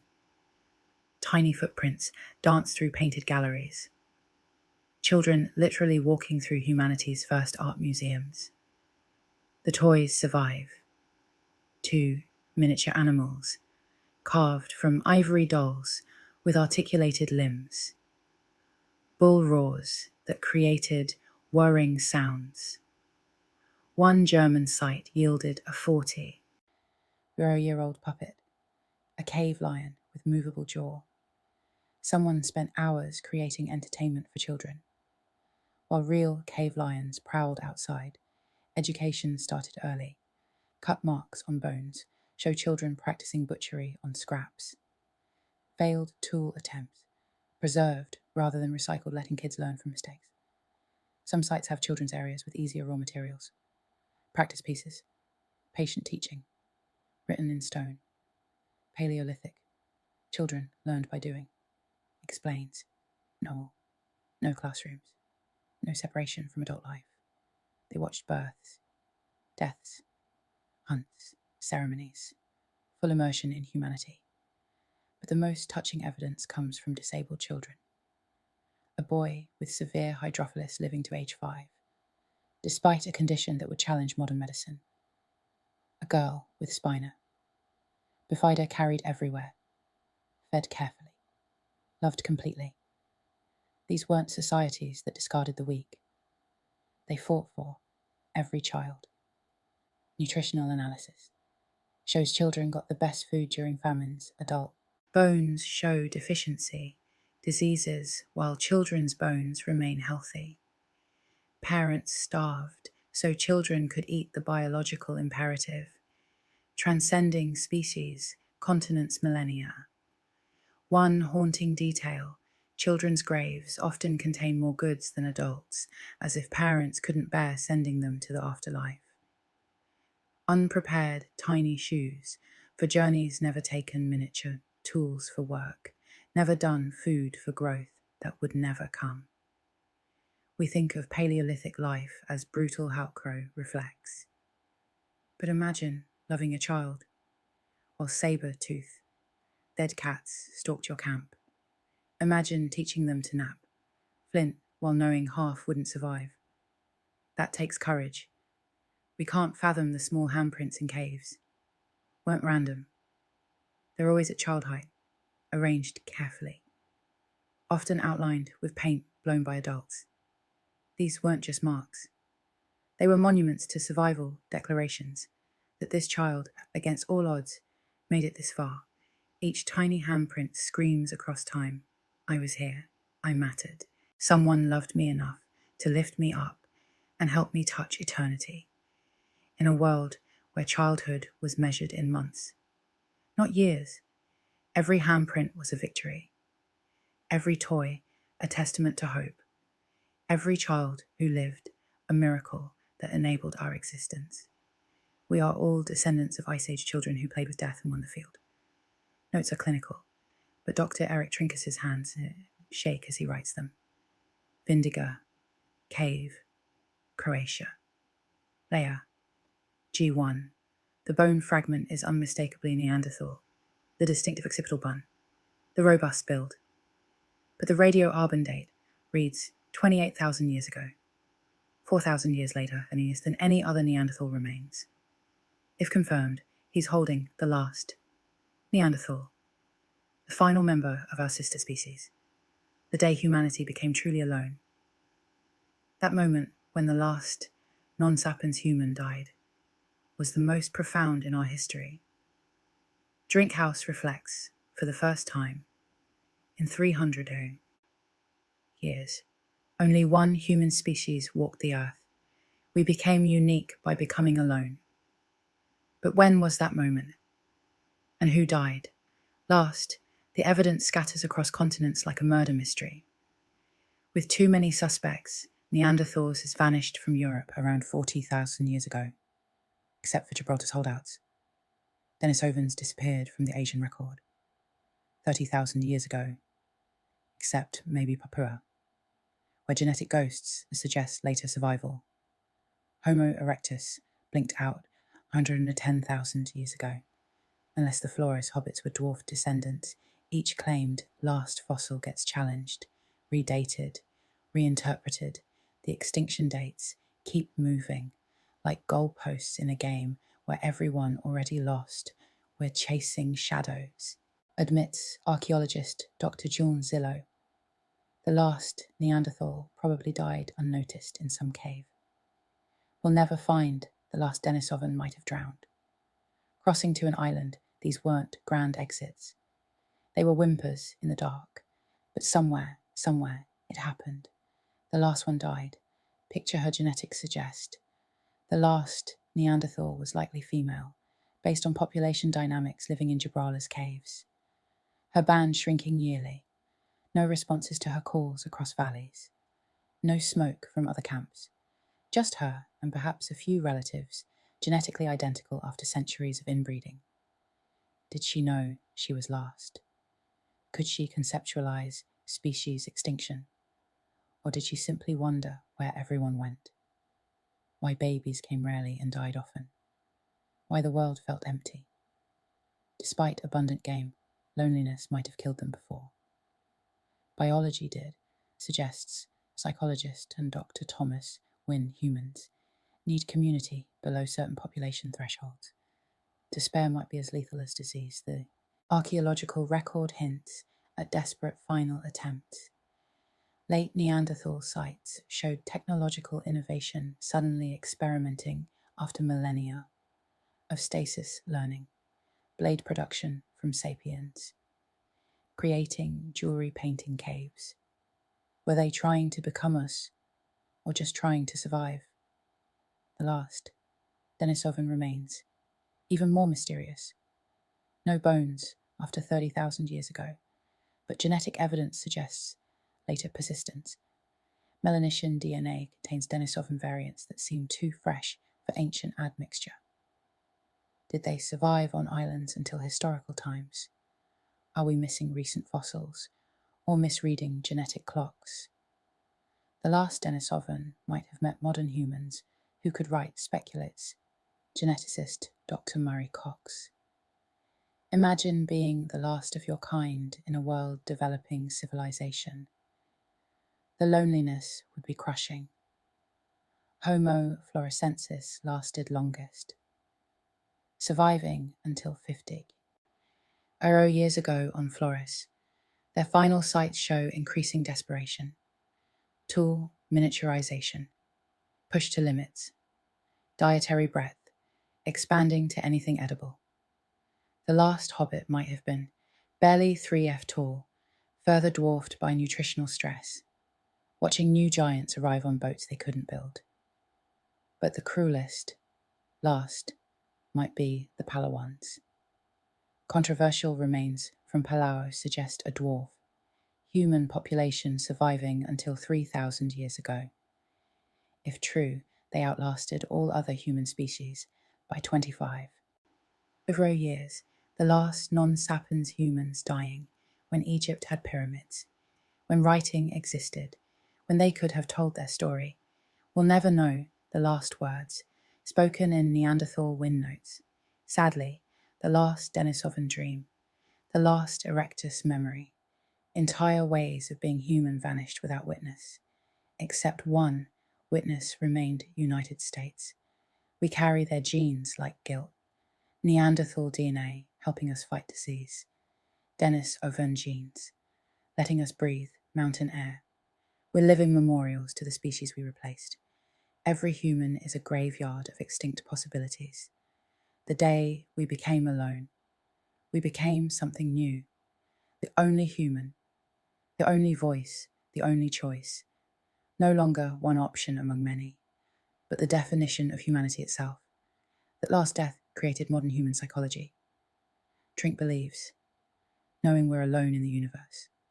No cousins, no alternatives, no backup plan, just us forever, asking if we're human enough. Somewhere, the last one died, unnamed, unmourned by history, unaware they were ending 2 million years of human diversity. They died, and we became myth makers, with no one to check our stories. They died, and we became the only species that knows. It's alone. They died, and we inherited a planet, suddenly too large for one kind of human, too small for the guilt of being the only survivors. The day we became alone, we became responsible for defining what human means. We're still trying to figure that out. The morning started like any other. At Murray Springs, Arizona, 13. 0 years ago, the Mammoth family gathered at their favorite watering hole, babies playing in shallows, while matriarchs scanned for danger. They didn't scan high enough on the ridge above. 17 humans waited. Each carried an atl, a spear thrower that tripled throwing force. Each spear tipped with a Clovis point, fluted for deeper penetration sharp enough to shave with.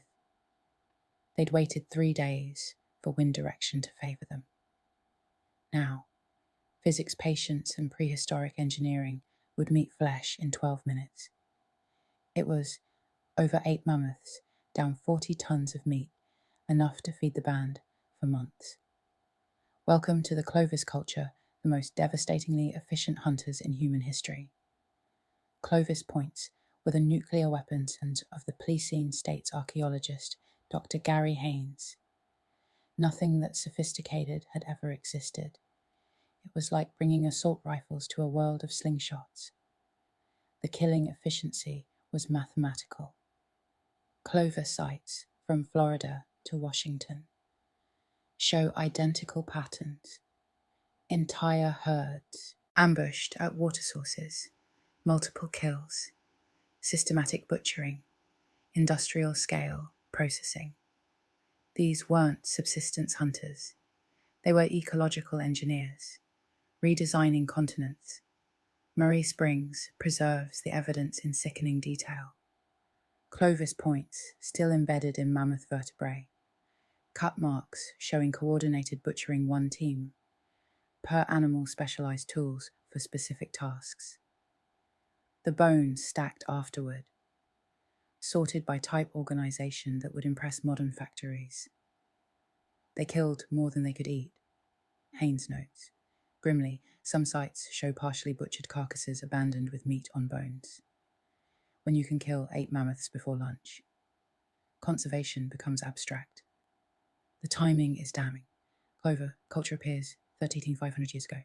Within 1,000 years, mammoths extinct, mastodons extinct, but giant ground sloths extinct, saber-tooth, fed cats extinct, short-faced bears extinct, dire wolves extinct, the American megapora, which survived 100. Years of climate chaos vanished in a geological eye-link, but Clovis hunters were artists as well as killers. Their points represent the pinnacle of stone. Tool technology, symmetrical, balanced, beautiful, some made from exotic stones, carried hundreds of miles, too perfect for mere function. These were statements, brands, declarations of technical superiority. The kill sites tell stories of sophisticated strategy at Blackwater. Draw New Mexico mammoths were driven into arroyos. Natural traps at Kennewick, Missouri. Mastodons were ambushed in spring when pregnant females moved slowly at Dent, Colorado. Juvenile mammoths were targeted easier. Kills, tender meat. They understood population dynamics. Fetal emphasizes, kill the juveniles. The species can't recover. They were managing herds, managing them to extinction. The human remains are scarce, but telling Anzick one, the only known Clovis burial, was a toddler covered in red ochre, surrounded by 100 stone tools and 15. Oazero years of guilt, the tools unused, pristine crafted just for burial as if trying to arm a child for an afterlife where mammoths still lived. Isotope analysis of the child's bones shows a diet of mammoth, bison, and elk, mostly mammoth. These people specialized in giants, perfected killing. Giants depended on giants, then killed all the giants. Clover culture vanished with the megapora. Haynes observes, they were too specialized. When mammoths died, Clovis died, the perfect hunters, destroyed by their own perfection. The environmental impact was catastrophic.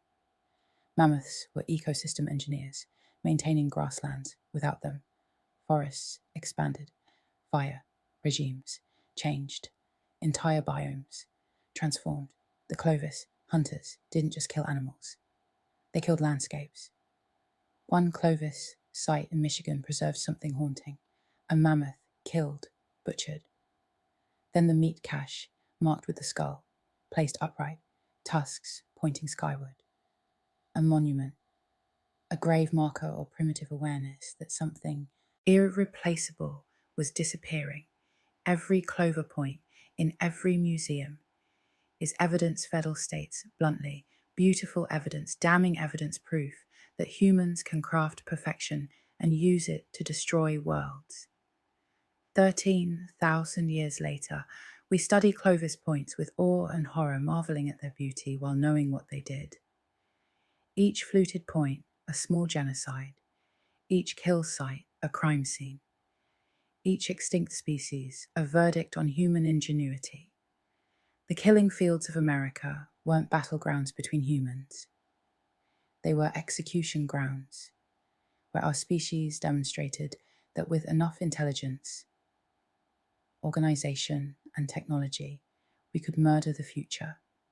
And we did, with style, with art, with points so perfect that 13.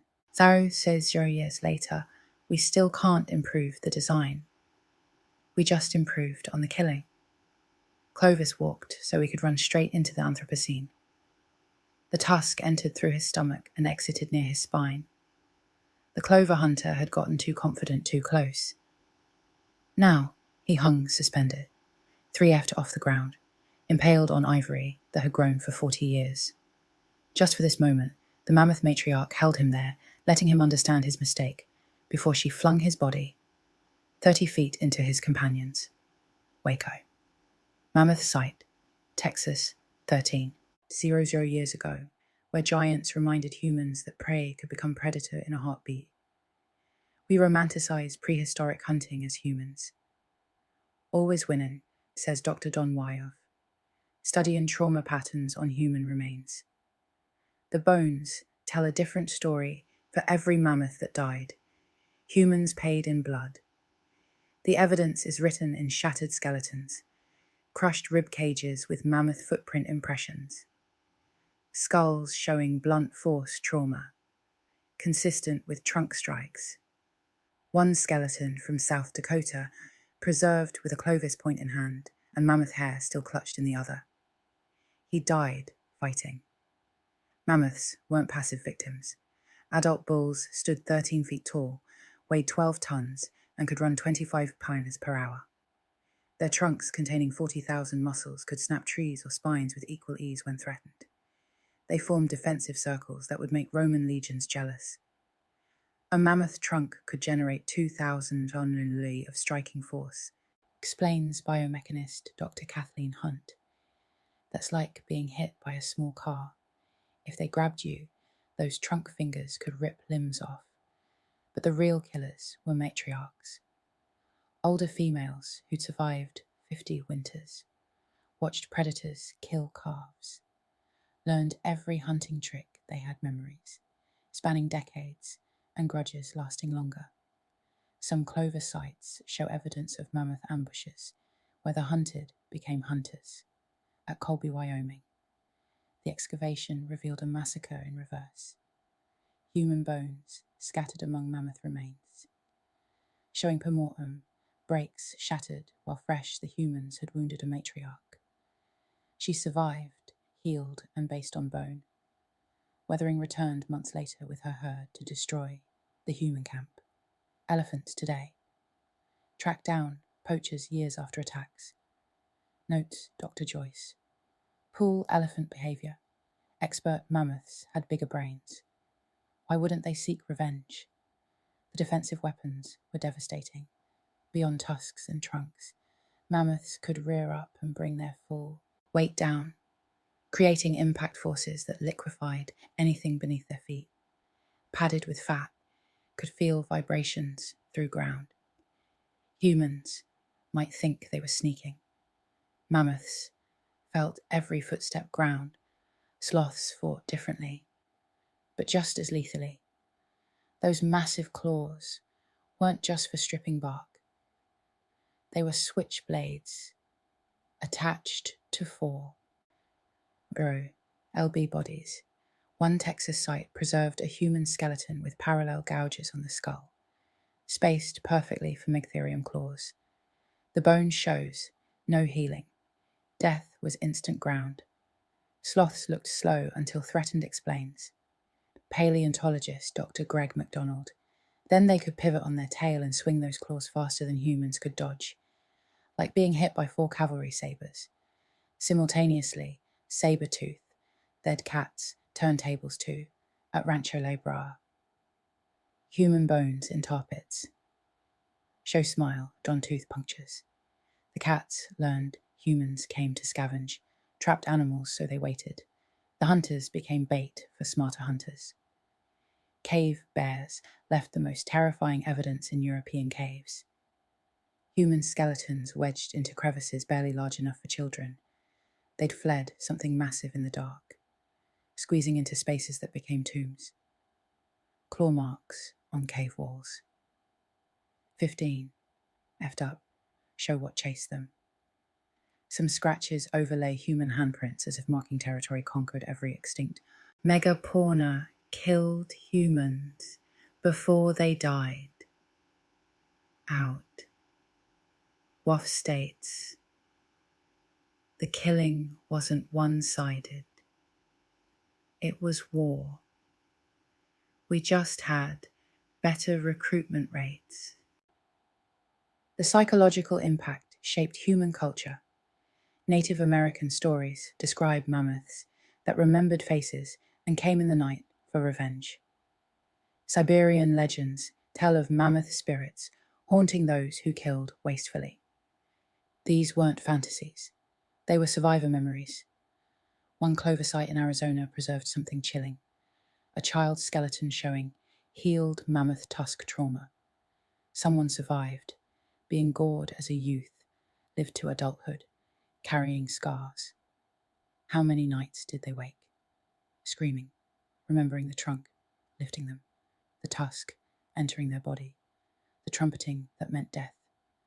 Pets isn't modern, observes psychologist Dr. Mark Bekoff. Imagine the trauma of watching mammoths dismember your family. The nightmares, the fear every time you heard trumpeting.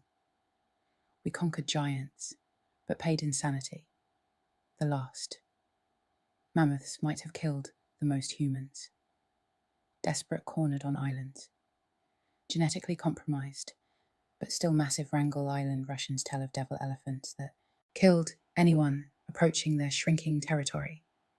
The stories persisted into historical times, thousands of years after mammoths supposedly vanished. We won because we bred faster, not because we fought better. Hunt concludes, for every human a mammoth killed, we made 3 more for every mammoth we killed. They needed 20 years to replace mathematics. Not courage gave us victory. The mammoth's revenge was making us remember. Every human culture that encountered them carries trauma stories. We dream of being crushed, pursued, lifted by invisible trunks. Genetic memory of when we were prey as much as predator. They lost, but they made sure. We'd never forget the price of winning. Every elephant in every zoo is their revenge. Reminders that we killed something magnificent and can never bring it back. The matriarchs remembered our faces. We remember their ghosts. The morning temperature was 59 degrees in what would become London by sunset. 3 days later, it was 20-30 degrees. The younger Dryas had arrived like a frozen sledgehammer, ending 2,000 years of warming in less than a human lifetime. Rivers froze, mid-flow forests died standing, and the last mammoths, already stressed by human hunting, faced an enemy no tusks could gore. 12,900 years ago, Earth's climate performed its cruelest magic trick, making spring disappear for 300 years. Imagine every winter lasting decades, describes climatologist Dr. Wallace. Brooker, spring never coming. Temperatures dropping so fast, you could watch forests die. That's what Megafauna faced. That's what finished them. The evidence comes from Greenland. Ice cores reading like nature's suicide note. Temperatures plummeted 15 degrees F in possibly a single decade. Snowfall doubled. Growing seasons vanished the pleasant post-glacial world that had allowed both humans and Megafauna to thrive. Ended overnight in geological terms. Lake Agassiz, a meltwater reservoir larger than all modern Great Lakes. Combined had catastrophically drained into the Atlantic. The freshwater cap shut down ocean circulation, like pulling a planet's plug. Heat transport stopped. Ice returned with vengeance for mammoths. It was apocalyptic. Their food, grasses, herbs, Arctic willows, vanished under permanent snow. Pregnant females, already struggling with human predation, faced starvation during critical gestation periods. Calves born into endless winter had no chance mammoths could handle cold, explains Dr. Love, Dalen mammoth genetics expert. But they needed food. The younger Dryas created biological deserts, white frozen lifeless deserts. The climate data shows murderous precision. Not gradual cooling, but violent oscillations. Brief warm spells, giving hope, then crushing returns to deep. Freeze plants would start growing. Animals would begin breeding. Then winter would return. Midsummer, the uncertainty killed more than cold. Alone ground sloths, adapted to temperate browsing, died where they stood, frozen specimens from Chile. Show full stomachs. They had food when temperatures crashed. They simply couldn't metabolize fast enough to maintain body heat. Imagine dying of cold while eating, your body shutting down, bite by bite. Large animals need climate stability. Notes: paleoecologist Dr. Jacqueline Gill. They can't migrate fast enough. to escape continental scale. Cooling can't adapt their physiology in one generation. The Younger Dryas was extinction machine designed for giants, but here's the twist. Humans thrived. Archaeological sites from the Younger Dryas show population explosions. Technological innovation accelerated. Art flourished while megafauna died. Humans invented new weapons, new shelters, new ways to survive. We were the rats of the Pleistocene, adaptable, clever, thriving in chaos. Humans had already survived the last glacial maximum broken notes. We had the toolkit for ice ages. Megafauna had adapted to mild conditions when cold returned. We were ready. They were dead. The evidence from Murray Springs is heartbreaking. Mammoth trackways leading to water holes that froze solid whole. Herds dying of thirst beside ice. They couldn't break their tusks, evolved for stripping bark and fighting useless against frozen water. Evolution's tools failing against climate's new rules. Clover culture collapsed with their prey, sites abandoned mid-occupation, unfinished points left at quarries. The master hunters suddenly had nothing to hunt within centuries. Clovis technology vanished, replaced by smaller points for smaller prey. The age of giants was over. Climate change finished. What humans started, states Dr. Paul Martin grimly, we weakened megafauna populations. The Younger Dryas delivered the killing blow together. We created North America's empty ecosystem. The timing was exquisite in its cruelty, just as megafauna populations might have recovered from human hunting. Climate turned hostile, just as they might have adapted to new climate. Humans intensified, hunting caught between ice and spears. Giants had nowhere to run. Pollen records show the transformation. Diverse herb communities. Mammoth food replaced by monotonous sedges. Nutritious browse replaced by woody shrubs. The Pleione salad bar closed, replaced by climates, bread and water. Except there was no bread, and the water was ice. The Younger Dryas wasn't just climate change. Gill emphasizes it was climate chaos. Predictability died. Seasonal patterns died. Everything megafauna relied on died except humans. The last mammoth at Wrangler Island survived by finding the one place younger. Couldn't reach an Arctic island with maritime climate buffering. They lasted 8,000 more years in their frozen prison when they finally died. It wasn't from cold. It was from inbreeding, isolation, and irrelevance. Climate's final blow wasn't just temperature. It was timing. It was hitting giants when they were down. It was changing rules after the game was almost over. It was ensuring that even if humans had vanished, megafauna couldn't recover 13,000 years later. We're changing climate again. Faster than the Younger, driest, more dramatically than any ice age.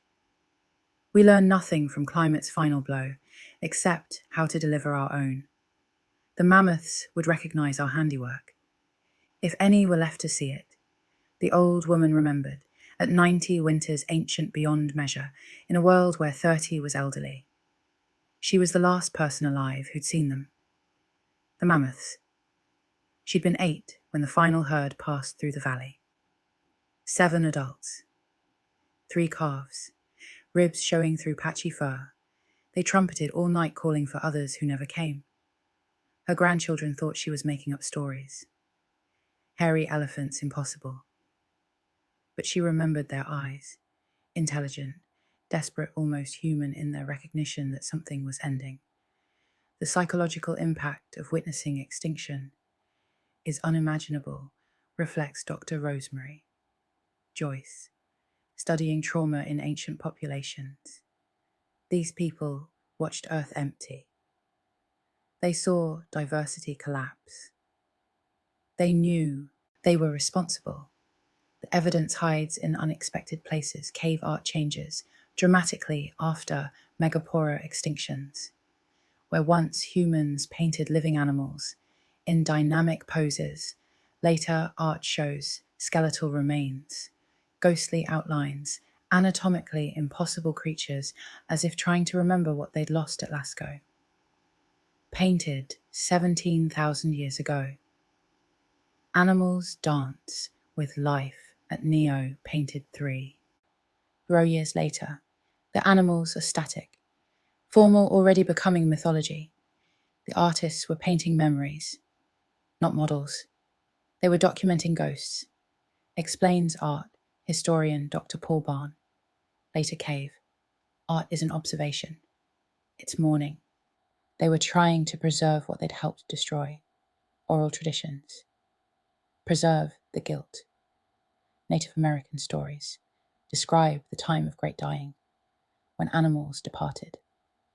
Aboriginal Australian Dreamtime tells of when giants walked away into the sky.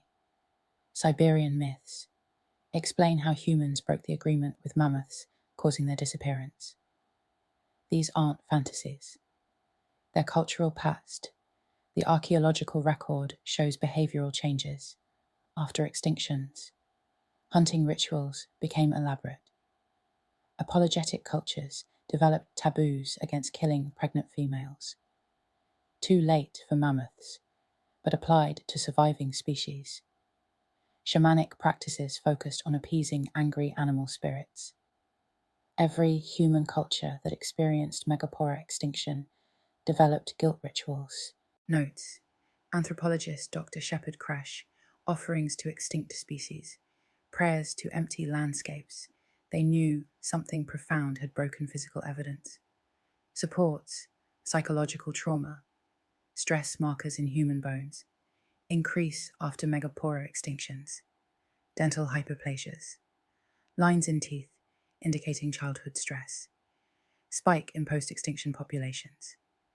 People were literally worried sick about what they'd done. One burial from Kazakhstan, dated just after mammoth extinction, contained an elderly man buried with mammoth ivory, carved into impossible shapes, as if trying to resurrect through art what was lost in life. He'd hoarded ivory for decades after the last mammoth died, buried with more wealth than his tribe could afford to lose. Imagine being the last person who remembered elephants. Joyce says quietly, knowing your grandchildren would never see them. Knowing you helped cause their absence. The guilt would be crushing. The practical impacts were severe ecosystems designed around systems. Megapora collapsed.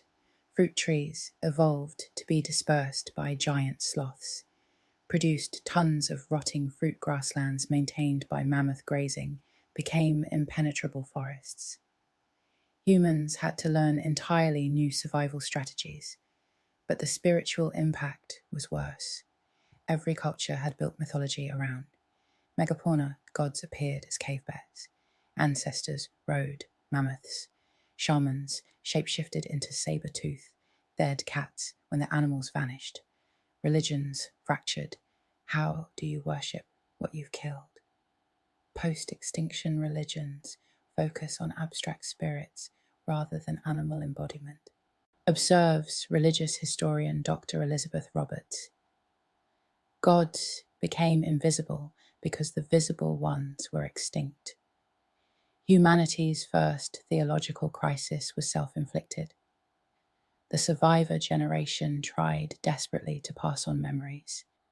Cave paintings became more detailed, as if precision could resurrect ivory carvings. Became miniaturized, portable mammoth memories. You could carry stories, elaborated into epics, trying to capture not just appearance, but essence. Children, born after extinctions, faced a diminished world where parents described. Horizons, black with bison. Children saw dozens where grandparents remembered mammoth highways. Children found overgrown trails. Each generation's normal was the previous generation's apocalypse. Shifting baseline syndrome started with Megapora extinction. Craig explains, Each generation accepts a more degraded world as natural. The forgetting is how we cope with unbearable loss. Some couldn't cope. Archaeological evidence suggests certain bands abandoned, hunting entirely after extinctions, becoming pure gatherers. Others developed elaborate hunting, tabos only killing on certain days, after certain rituals in certain numbers, trying to prevent repeating catastrophe. The last mammoth hunters became priests of absence. Their descendants inherited rituals for animals they'd never seen, dancing.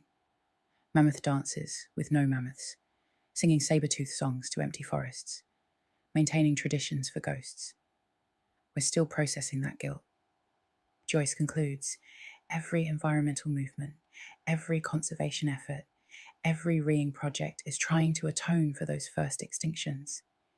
We're still the species that killed the giants, still trying to make amends. The old woman died without seeing another mammoth, but she died trying to make others remember painting on cave walls with arthritic hands, carving ivory with failing eyes, telling stories until her voice gave out she succeeded. Dr. Sarah Martinez holds the femur up to fluorescent light, reading Tragedy in Calcium. The growth lines tell a story. Normal childhood, sudden stress at age 12, slow recovery, another crash at 15, death at 17. This teenage mammoth lived through the extinction. Its bones, recording ecological collapse in real time. Every fossil is a data drive. Martinez explains, DNA tells ancestry. Isotopes reveal diet growth. Lines record trauma. These bones remember everything. They're witnesses that can't lie. The revolution in paleontological forensics has turned dusty bones into detailed diaries. Mass spectrometry reads, molecular memories. Scans reveal internal architecture, protein sequencing, extracts information from fossils, too degraded for DNA. We're seesawing creatures dead 50. 0 years. What the bones remember is terrifying. Mammoth tusks growing continuously like tree rings. Record individual lives in isotopic detail. One Siberian tusk shows a female who migrated 400 million annually for 40 years. Then suddenly stopped the isotope shift. She was eating different plants, drinking different water, trapped in a shrinking habitat, unable to follow ancient roots. She died where mammoths never lived. Notes. Dr. Daniel Pfizer, reading her tusk, lost confused in an ecosystem that no longer made sense. The bones remember being lost. Tooth wear tells dietary desperation. Late-stage mammoths show enamel ground to nothing from eating. Bark soil, anything to fill stomachs. Saber tooth, dead cats with broken teeth from trying to crack bones. They previously ignored. Giants starving in lands of plenty because their plenty had vanished. Stress markers in bones. Speak of population collapse. Harris lines, dense bone. Indicating growth. Stoppage appear in 90%. Of late Platoine juveniles, children, weren't growing. Normally pregnancies were failing. The bones, remember, childhoods of starvation. We see societal breakdown in skeleton structure. Martinez reveals injuries that should have healed. Didn't. No one was caring for the wounded. Juveniles dying from minor trauma. No adults protecting them. Social species. Dying from loneliness.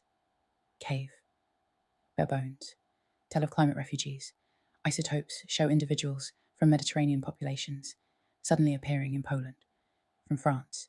In Russia. Desperate migrations following food and warmth that no longer existed. The bones remember fleeing. But most haunting are the hybridization attempts.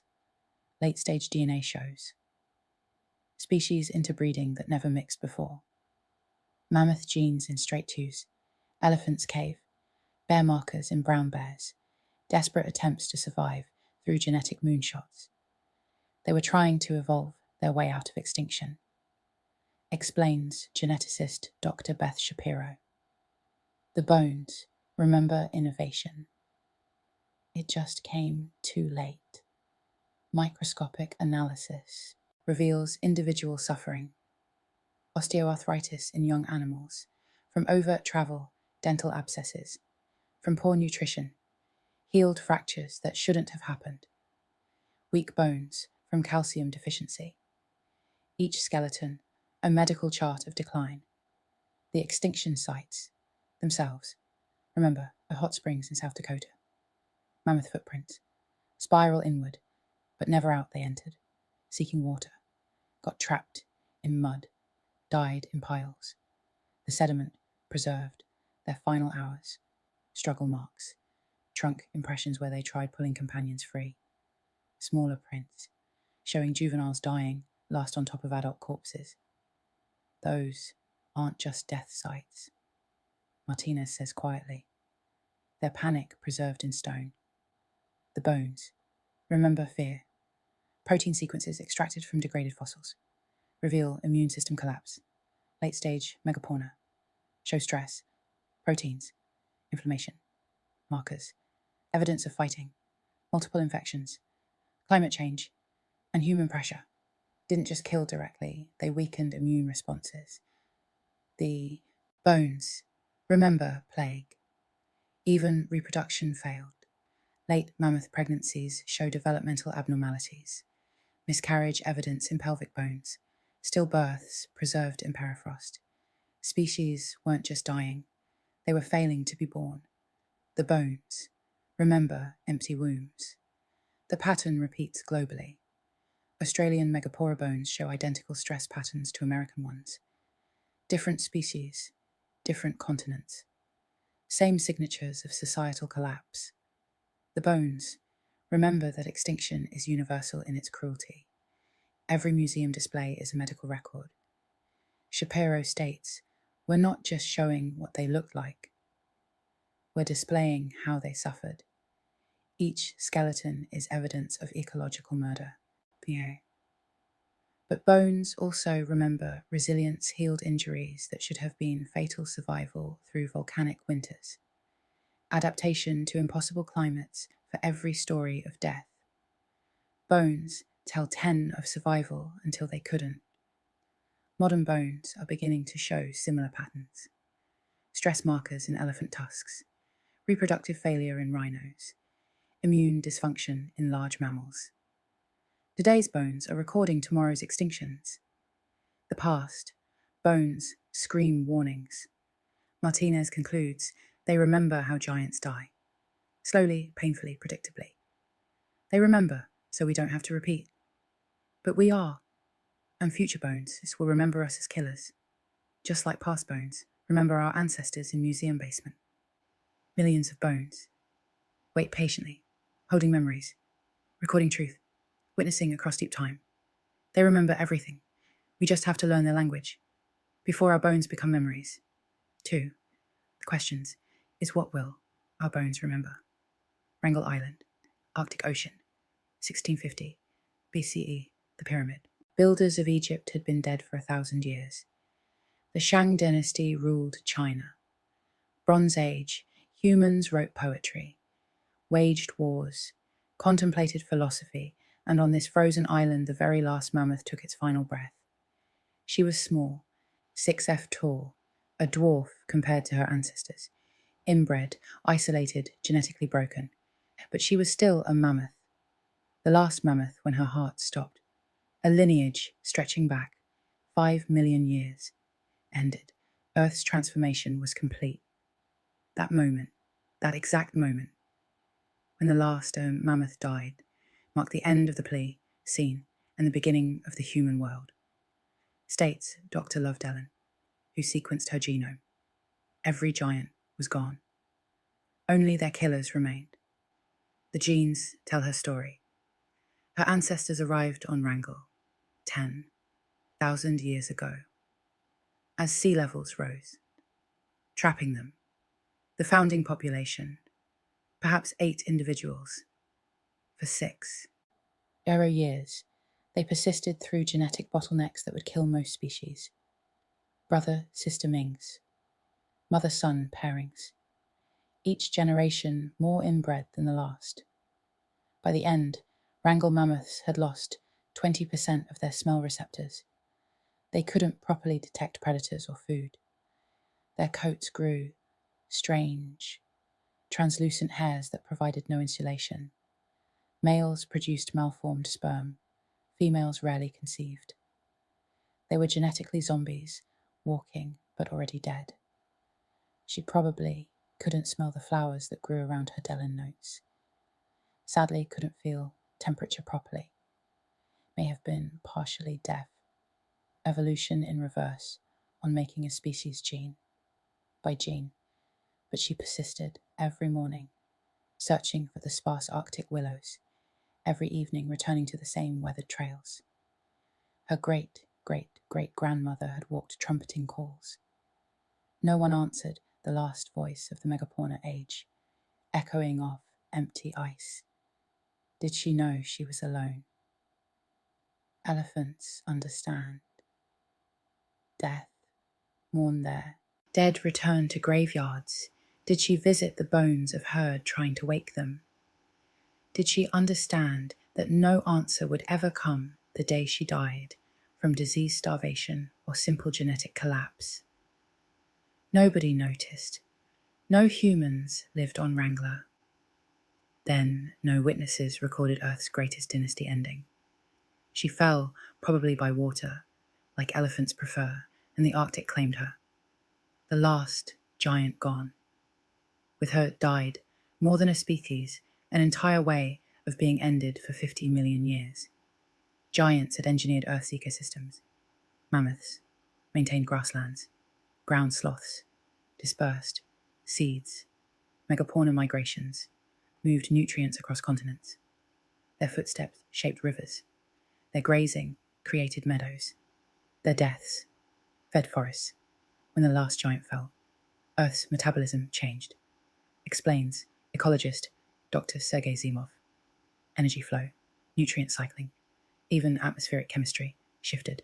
The planet, literally, breathes differently. Without Megapora, the numbers are staggering. The Pleione lost 178 species. Of Megapora combined biomass, 100 million tons of flesh, gone enough meat to feed every human alive.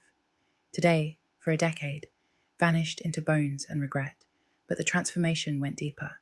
With giants gone, humans face no terrestrial, equal, no predator to fear, no competitor to respect. We went from participants in nature to its sole editors. The psychological shift was seismic from one species among many to the only species that mattered. The last mammoth's death created the Anthropocene, states philosopher Dr. Tom Van Doren. Not industrialization, not agriculture, the moment we became Earth's only giant. Everything since has been consequence today. Wrangler Island is empty. Tundra, mammoth trails still visible but unused, their wallows holding water. But no beavers. Tourists visit, take photos, leave. Few realize. They're standing where Earth's age of giants officially ended. Scientists have extracted intact DNA from Wrangell mammoths. Cloning is theoretically possible. We could resurrect them. Create. New herds return trumpeting to the Arctic. But they'd return to an alien world. No mammoth steppe to graze. No migration routes to follow. No other giants to share the planet.